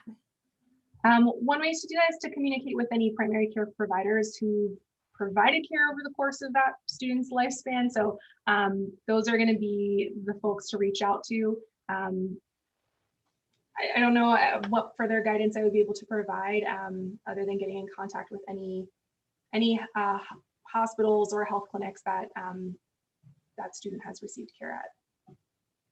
Great, thank you. Is healthcare provided only when school is in session? No, so we are a full year-round service. We are closed on TU holidays. So if Towson University is closed, then the health center is closed. But we're here even in the summer, over spring break, over parts of winter break. We are still here and we're still offering all the same services for our students. Great. Do you know how much health insurance is if they choose to purchase it through the Aetna health plan? I do not know off of the top of my head, unfortunately, but again, that information is all located online. Both our website, we have some information, but we also link directly to the Aetna Towson University plan. Great.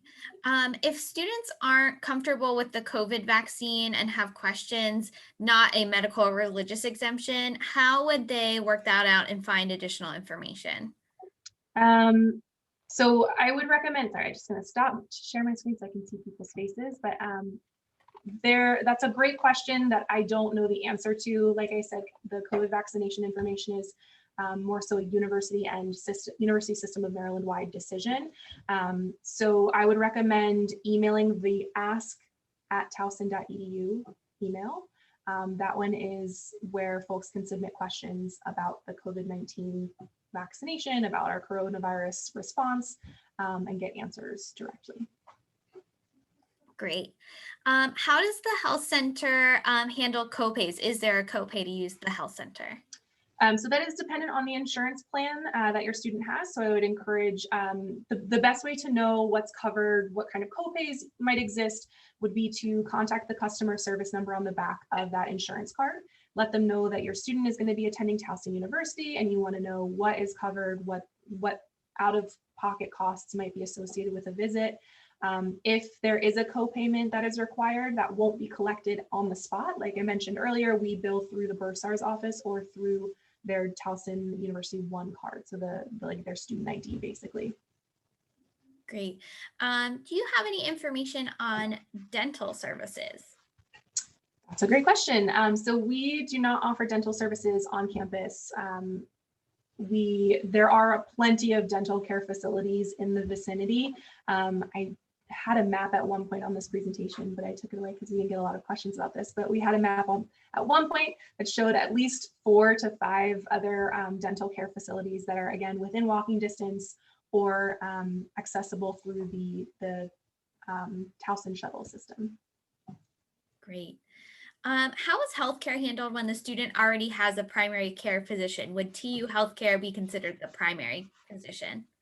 Another great question. Y'all are coming in with the good questions today. So we can serve as a primary care physician.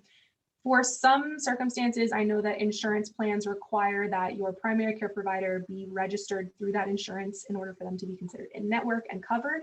If that's the case, there is a process that you can go through with the insurance to register one of our providers as the primary care.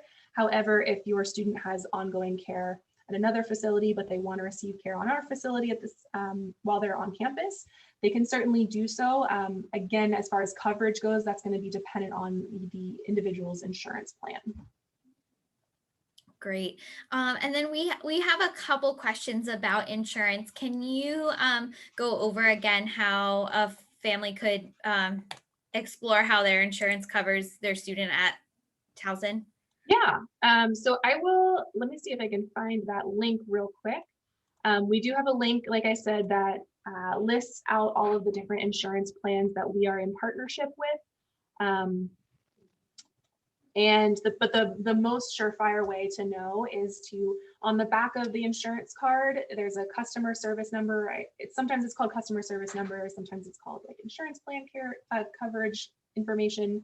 But if you call that number and speak with a representative and let them know that your student is coming to Towson University, this is their insurance plan.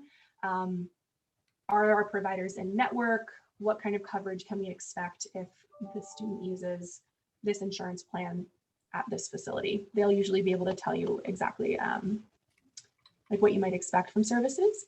But I'm going to go ahead and chat the link to folks. And that includes the list of insurance companies that we work with at the health center. We also got a request for a link to the immunization form submission. I don't know if you might have that handy as well. I might. So I'm going to chat the information about all like immunization requirements. This link has everything that I basically laid out in the presentation earlier, as well as links to where you can submit verification for COVID-19 vaccine, as well as where you can submit verification for all the other immunization requirements that were mentioned. Great. Someone asked about hormone therapy and if TU's health center can help them find testosterone and other support. Yeah, so our providers are able to administer those hormone therapy. We definitely have done services similar to this in the past. I would say we've usually worked with folks who've already had ongoing prescriptions and then transferred those here, but something that we can certainly discuss with students on an ongoing basis. Excellent, thank you. Someone asked, how do allergy shots work? Again, most of the time folks will have already have information about allergies that they have and have prescriptions for their allergy shots. And we usually will just work with folks to send that information down to us through a medical records release. And then we can continue that administering those shots in their time here. Does the health center provide physical therapy? No, unfortunately, we do not have physical therapy services at the health center, but we have a really long list of folks in the area who we can refer out to for all kinds of services, including physical therapy.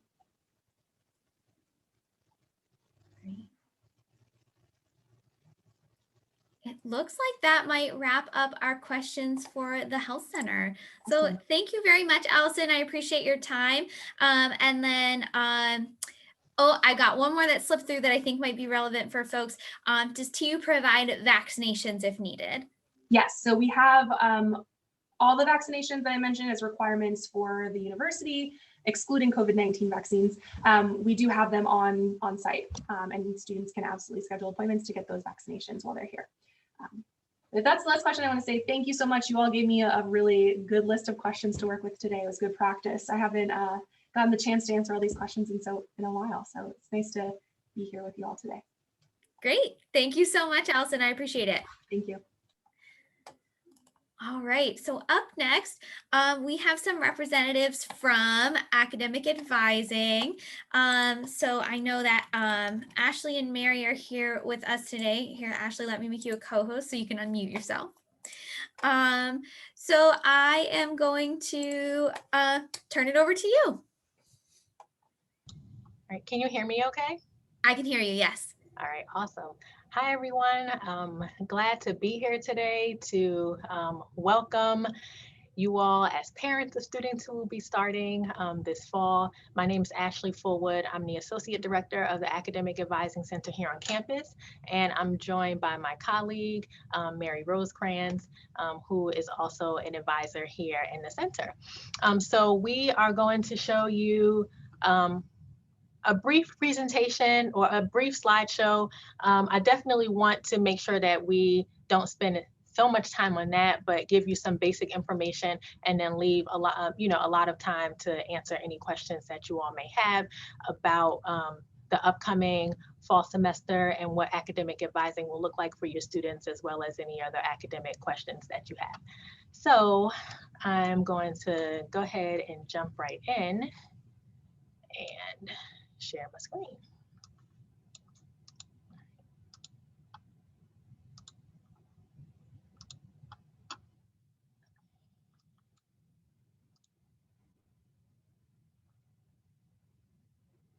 Okay, can you all see that? All right, great. So where are we going? So here we are. This isn't all of our staff, but Academic Advising Center is located in the lecture hall. We're right in the middle of campus. So it's a really central location, and it will be easy for your students to find their way there if they ever need to come and see us. We have about 12 professional academic advisors, and we typically have about 8 student academic advisors who work in our office, and then we also have some administrative staff as well. So at this point, your students should have already done their online orientation piece, and many of them have already gone to like the live orientation time with the orientation leaders, and if they haven't, they'll be doing that soon. So we first just wanted to give you just some basic information. So advising for freshmen, it's a very structured and comprehensive program that's designed to help students transition from high school to college. And each and every one of your students is going to be paired with either a professional advisor from our office or a faculty member who has received special training as an FYE advisor. And they will work with that advisor for their entire first year, fall and spring semester. And the advising program itself, it's set up to look like a class. So if you've seen your student schedule, it will appear as what looks like a class that says ORIE 305, but that is not actually a class. It doesn't have any credits, and they don't meet at every week like a regular class. But we set it up like a class so that it's in their face, and they are reminded that there are going to be designated times during the semester where they will be required to meet with their FYE advisor. And there are typically, at least 3 intentional touch points during each semester where the advisor will reach out and need to meet with the student. However, of course, if the student is welcome to meet with their advisor or contact them as often as they need or would like to.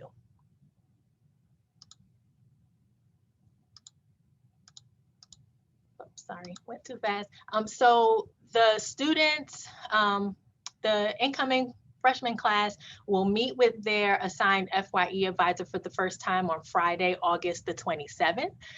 So that is going to be after they've already moved onto campus, if they're going to be living on campus. But even if they are going to be commuting, they are still required to attend that meeting on Friday, August the 27th.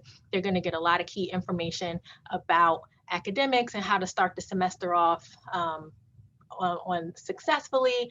And so it's really important that they all attend that Friday, August 27th meeting, and the time of that will be disclosed at a later date. All right, so the thing we get most questions about are how their schedule was made. So how the student schedule was made. So there are a lot of different factors that go into making that schedule the first semester, a lot of nuances. And so the advisors in our center, we do make the schedules for the incoming students this first semester.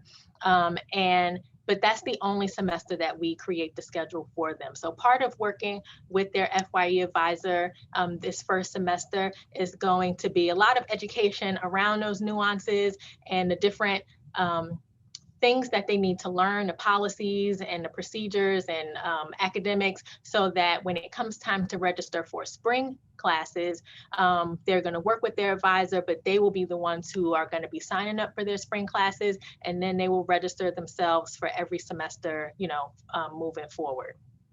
So we use the academic interest form as the biggest piece to make their schedule. And we ask them lots and lots of questions to help us make the best fit schedule for them, what they want to major in, how sure they are of their major, are they commuting, living on campus, what their preferences for a lot of the core classes were, so forth and so on. Placement tests are really important when it comes to determining what classes they're going to be put in, particularly math placement tests.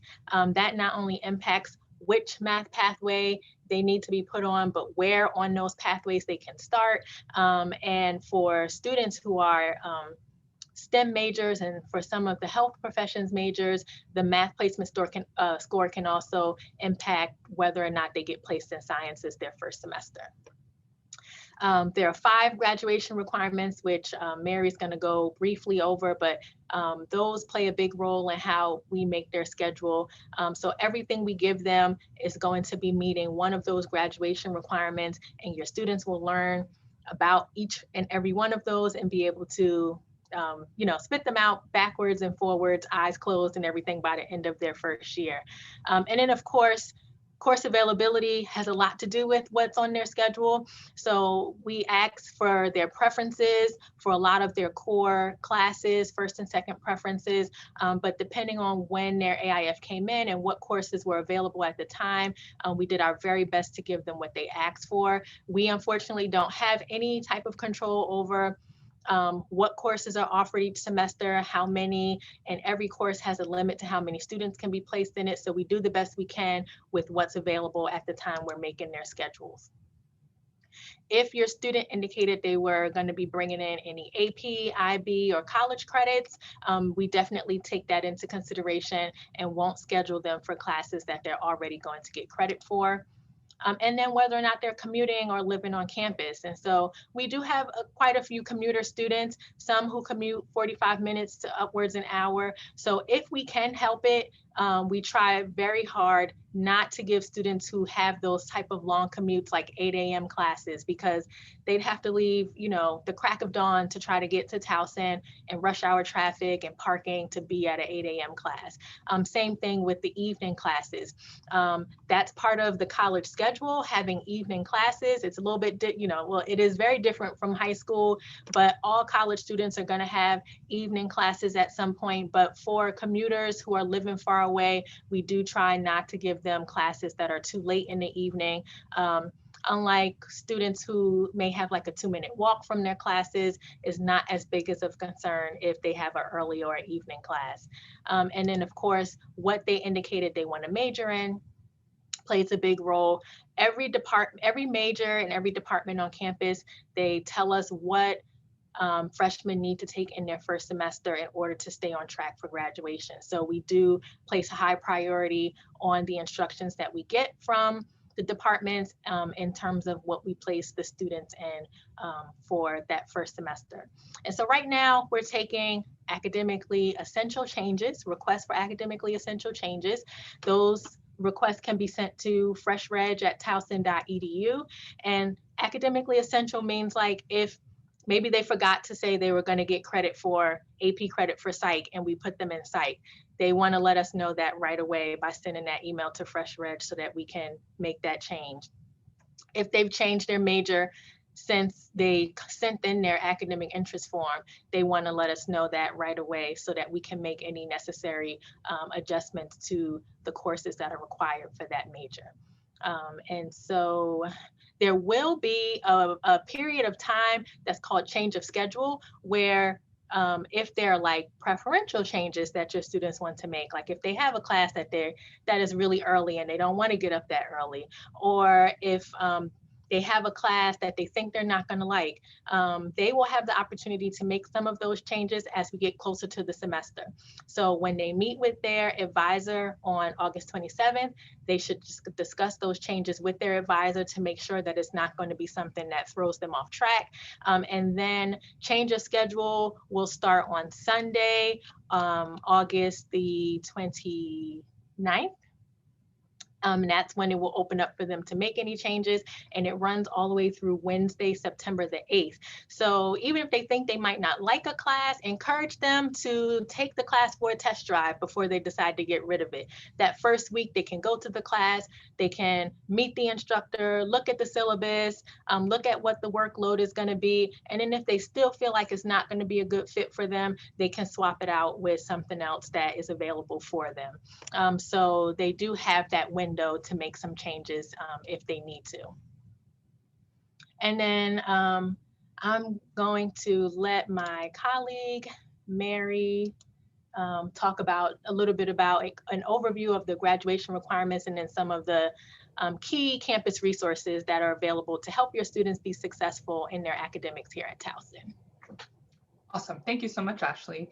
Good afternoon, everyone. Again, my name is Mary Rosecrans, and I am an academic advisor here at Towson. So basically with these 5 graduation requirements, your student will learn, like Ashley said earlier, this can be sometimes a little overwhelming in the beginning to memorize all these, and there's certainly not an expectation to have all these requirements memorized by your first day of class, right? They have plenty of time to get all of these requirements met by graduation, of course. So here's just a little overview of our 5 graduation requirements for all Towson students. So number 1, of course, completing 120 credits, as well as completing a major. And sometimes in advising, students will say, hey, I'm done my major, I've finished my major, am I ready to go? But they might not be up to that 120 credit requirement. So not only do you have to complete your major requirements, but also get up to that 120 level.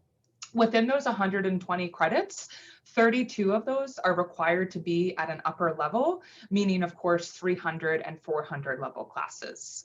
And usually your student doesn't start taking those, I would say, at least till maybe their 3rd year, sometimes 2nd, but they will have, again, plenty of time to get all of those 32 credits met by the end of their time at Towson. And of course, to graduate, you need a 2.0 GPA. And then last but not least, similar to completing your major, you also have to complete our core curriculum. We have 14 cores here at Towson. No matter what your major is, you need one from each of the 14 categories.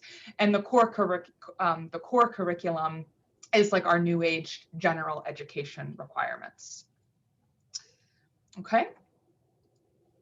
Sorry. Oh, no problem.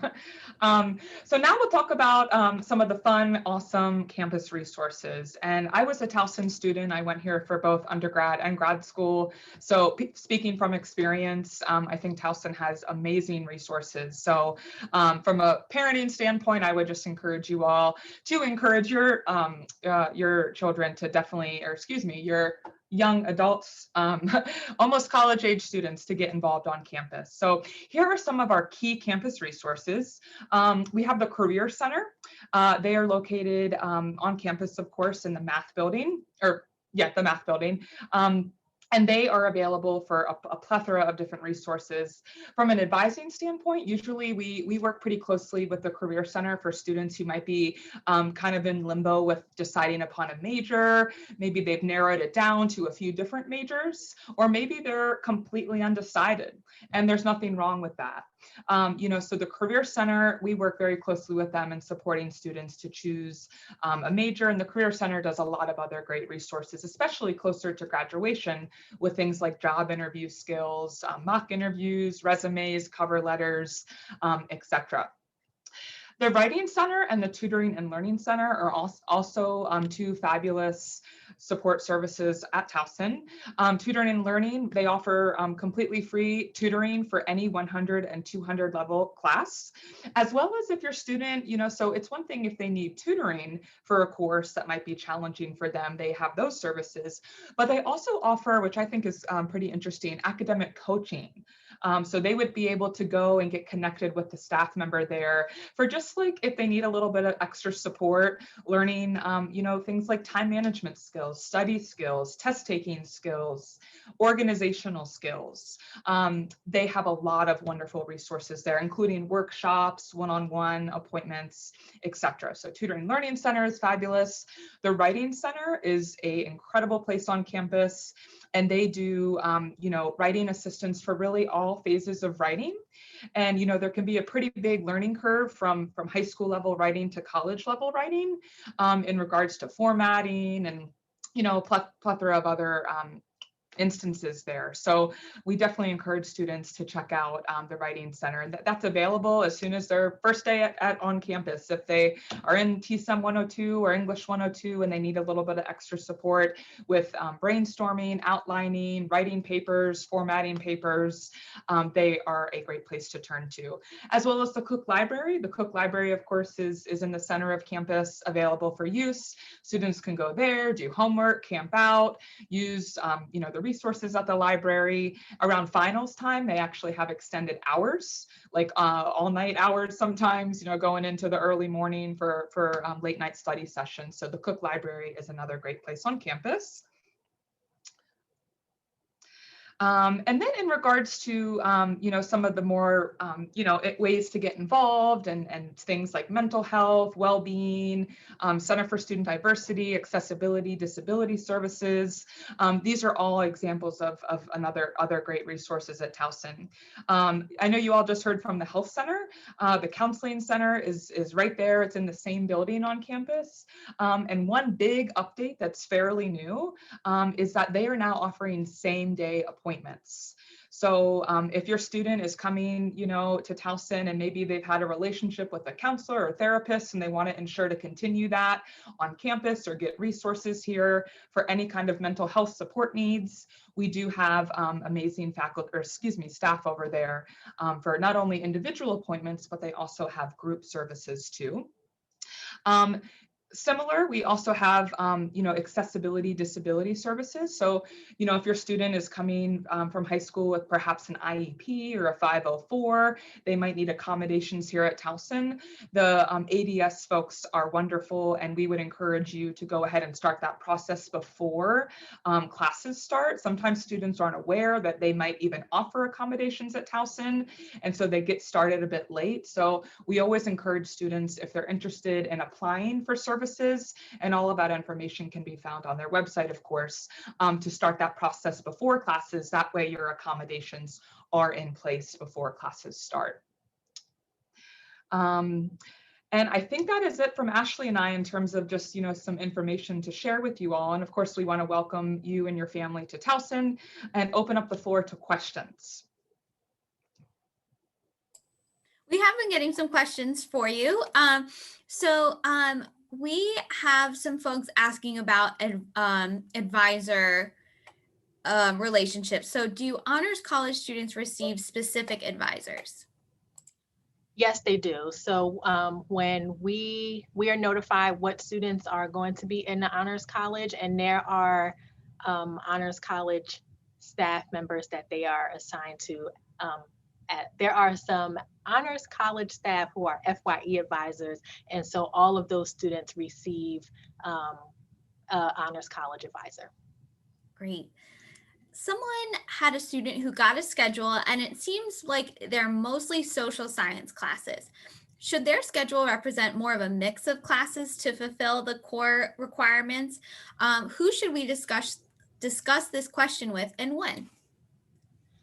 So we do look at, so it depends on what the student's major is, but we, so if the student has, we have 14 different core areas, and they are a mix of sciences, math, English, and then some of those social science and liberal arts classes. And so we do give them a mix, and it just depends on what their major is and also availability. So every student will have to complete all of the core areas. And so they will get all of those classes, but you can email FreshReg. The student can email freshreg@towson.edu if they have questions about the specific classes that they have, or if there's something that they're not sure, fits, they can send the email there and we'll take a look at it for you. Great. When do students get their schedule? I can take that one, Ashley. So as long as your student has submitted their academic interest form, that was due, I believe, on May 15th, and that can be found in their Student Center homepage online under their Towson to-do list, as well as through email communication. As long as they submitted that form, they should have already received a schedule, or they are still in the process of being made. We do them in the order in which we receive them. So I would say as long as your student submitted that form, they should see a schedule very soon. If they submitted it like weeks ago, months ago, maybe send us an email at FreshReg just to kind of check in. But as long as they've submitted that form, their schedule will be made. And if for some reason your student may have forgotten to complete that form, we can't make their schedule until that form is submitted. So just encourage them to get that submitted as soon as possible. But as long as they've submitted the form, their schedule should be available very soon. Yeah, so, and just to add on to that, we've been pretty caught up. So like outside of the academic interest forms that we've received this week. So if it was prior to this week, then they should have it. But we are still making the ones as they've come in this week to make those schedules, so. And this question is kind of related to that academic interest form. A student made it not understanding that he was actually indicating which classes he'd want to take. He's a bio major with a focus on pre-veterinary medicine. How do we know if his classes are aligned with this major if he never met with the pre-vet advisor? So that's part of what we do. So we get information from all of the majors and including the pre-professional programs about what classes students should take if they're pursuing that major, or so usually students who want to do like a pre-program, they'll indicate that in the notes section on their AIF. And so if they did that, then we take that into consideration. However, that's usually something that they will definitely talk to their FYE advisor about once they start working with them. And then when it comes to, looking at what classes they need in preparation to applying for grad school, the FYE advisor will work with them on that to make sure they know what all those requirements are.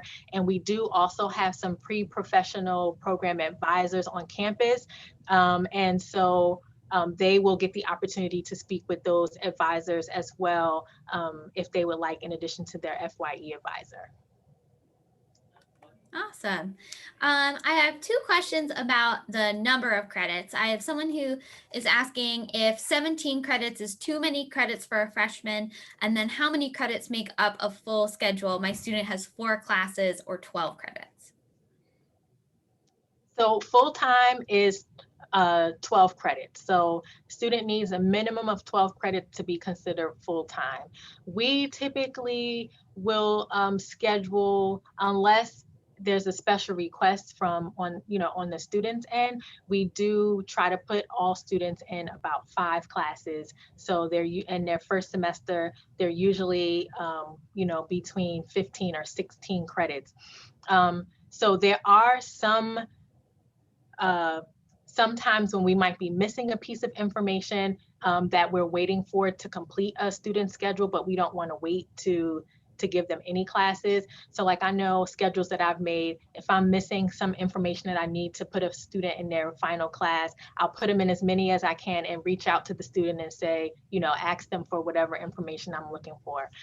Sometimes there can be like a shortage on like English or TSIM classes. And so we'll wait until those become available to put the student in. So, we'll give them everything except that until we can get that on their schedule. But it just varies. It's hard to answer that question without looking at the specific schedule. So again, if you have a concern like that, you should email freshreg@towson.edu so that we can look at the specific schedule and the student and the AIF. And then every advisor will usually put notes about the schedule. And so we'll be able to tell you what the situation is for that particular student.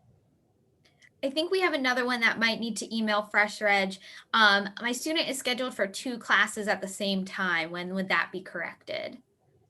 Yes, that is something you should. Sometimes there are certain classes that look that way, but the system doesn't let us like double book classes. But there are a couple of classes I've seen where there are 2 different locations. And so the class is listed twice because of the 2 locations, but it's really not 2 classes. They just put it on the schedule that way. So that could be your situation. But again, as Catherine said, that would be a good reason to email FreshReg so that we can take a look at it just to make sure nothing funky happened with the schedule. Someone asked, when will they know who their student's academic advisor is?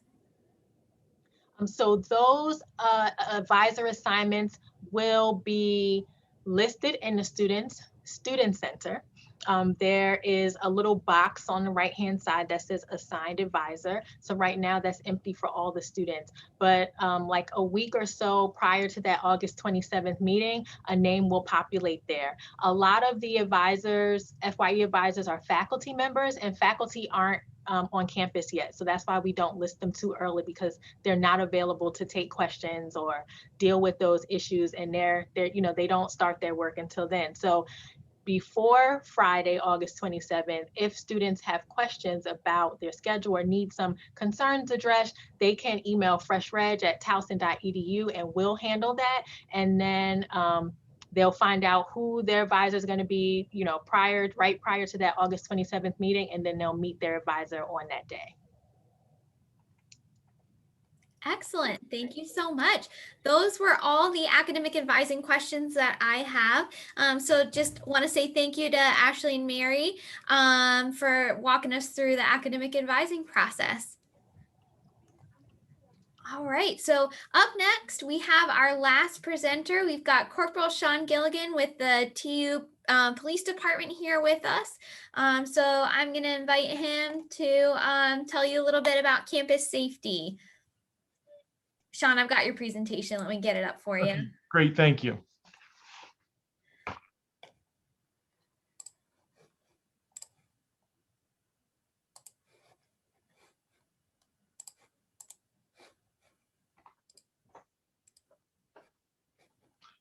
So I'd like to welcome everybody. I know I'm the last presenter for the day, so I'll try and make it as informative and as quick as possible, because I know it's Friday, so I completely understand. You can go to the next.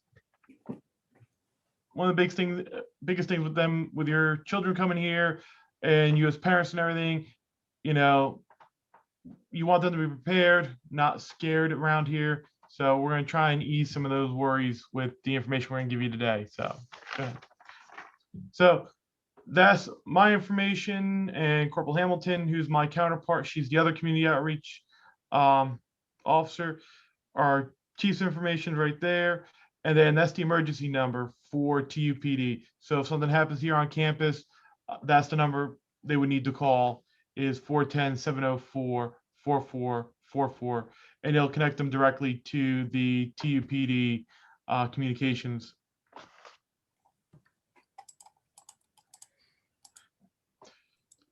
We have over 40 sworn officers. We are a 24/7, 365 department. Doesn't matter, day or night. Could be New Year's Eve, Christmas, whatever. You pick up that phone number, you call, somebody will be there to answer, and there'll be an officer there to respond. We're very proud of it. We've won the Governor Crime Prevention Award for the past 34 years, and we're one of the safest campuses in the University of Maryland system. We're really proud of that, and it's something you should feel comfortable with your kids coming here, is that they are going to be, you know, taken care of in terms of safety and things along those lines. And we do everything within our power to make sure we are the best we can be as an agency. You can go to the next one. Sorry, it's frozen on me. Oh, it's okay. I thought maybe my computer froze because it froze earlier on a. The computers know it's Friday too. Yep. There we go. Okay. We have over 1,000 cameras throughout the entire campus, so we're always able to use them for crime prevention as well as solving crimes and preventing them. There are emergency phones, blue light phones throughout the campus. They're located in all the parking garages, within the buildings, in the elevators. If they're in trouble, they can press that button and it'll connect them once again immediately to our communication section, and they'll be able to pinpoint them exactly where they are via that blue light phone, and it'll also be able to put the cameras on them, the closest cameras to them, so we're able to locate them quicker. Go ahead. We have 10 fixed license plate readers, and we have 2 mobile throughout the entire campus, so we're able to monitor people coming on and off our campus. It's a really good resource for us to be able to detect people that we may not want on campus. And it also helps us solve these crimes that do happen on campus, because we're able to locate individuals based on their license plates. We have Safe Walk and Safe Ride here is 24/7. We'll provide escorts or rides to students, like if they're in the library at the 24-hour study lounge and it's 2 o'clock in the morning and they just don't feel comfortable walking from the library back to West Village, they can call that number and an officer will come out, or one of our public safety officers who will come out and walk with them back to their dorm or give them a ride. And it's just not for the evening. Like I said, anytime, day or night, they can call that, and somebody from the university police or somebody who assists us, one of the public safety aides, will be there to help them. One of the other programs we offer on campus is online personal property registration. It's free. This is one of the programs that allows us to enter in information in the NCIC and get their items back quicker to them and help solve the crime. They can do it online on the TUPD's website there. You go into crime prevention, you'll be able to see a link for it and fill it out. You can go ahead to the next one, because I think the next one, yep, there we offer Operation ID, which works with the property registration. We have engravers, they can come use them for free, or we can engrave it if they need. We usually tell them if they're going to engrave it, try and engrave it with their driver's license number, because that's unique to them and something that they'll have easy access to. We don't tell them to use their social security number because of identity theft and things along those lines, but their driver's license is something easy for them to put on there. This is a the safety messaging we use through text. It gives students alerts about any kind of issues going on around campus, safety alerts, weather emergency, school closures. It's a wonderful thing to be able to get that. Like you can see, oh wait, I don't have to go to class today. School's closed because of a snowstorm or whatever. It'll go right to their phone and alert them for those kind of things. It also will alert them too, like if a road's closed because the trees are down, things along those lines. We do offer self-defense courses here. If they're interested, they can go ahead and contact the number and set up for classes and things along those lines. Safer Mobility is an app you can download. You can download it on iPhones or Androids. It is a device or an app, sorry, that you can download, and it connects directly to our police station. It's geolocating you. So if you take your finger off the phone while you have the app open, it'll connect you right to TUPD. We'll know where you are. You'll be able to talk to one of our communications dispatchers. Let them know, hey, you know, I just slid down the hill and hurt myself, and they'll be able to tell exactly where you are and dispatch us to where you are, and we'll be able to get you the resources you need to get you help. It's free to download. I tell everyone to download it. You can get the next one. All right. Once again, thank you. I know I kind of ran through that quickly, but I kind of wanted to leave time for you guys to ask some questions if you had them. If you don't think of them now and you want to, you can email myself or Corporal Hamilton and ask us. Those are our email addresses. Does anyone have any questions at this time?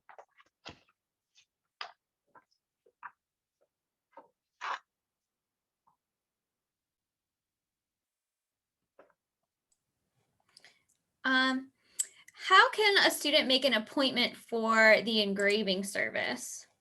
So if they email either myself or Corporal Hamilton, they can do that. Also, we're in our offices Monday through Friday most of the time. They can just stop by. My office is located right in West Village on the second level. And right now, Corporal Hamilton's office is located on the first floor of the University Union, but that'll be changing once the union is fully up and running, but there'll be signs directing people where her office will be there.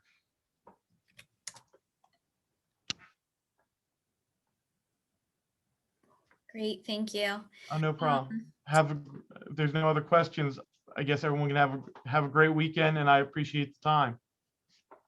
Awesome. Yeah, we have a couple questions about before you go, Okay, no problem. the text alert. How does a student sign up for emergency text alert? So they can go on the website, the TUPD or Towson University Emergency Alert. They can just type it into the search, and they'll be able to sign up through there. All right, excellent. Thank you so much, Corporal Gilligan. And I'll see you sometime in the next couple of weeks. Yes, definitely. Thank you. All right, folks. Well, that wraps up our day. I will stay on the line here for a couple more minutes in case you need to put some additional questions in the chat. But again, thank you so much for joining us. We really appreciate the support that you give to your students. And so we do want to invite you to remain involved with their education, with their lives. And so we hope that you'll join us here for Family Weekend on October 8th through 10th. We hope that you'll join our family network, and we hope that you'll sign up for the TU for Families alerts. So thank you so much, and go Tigers.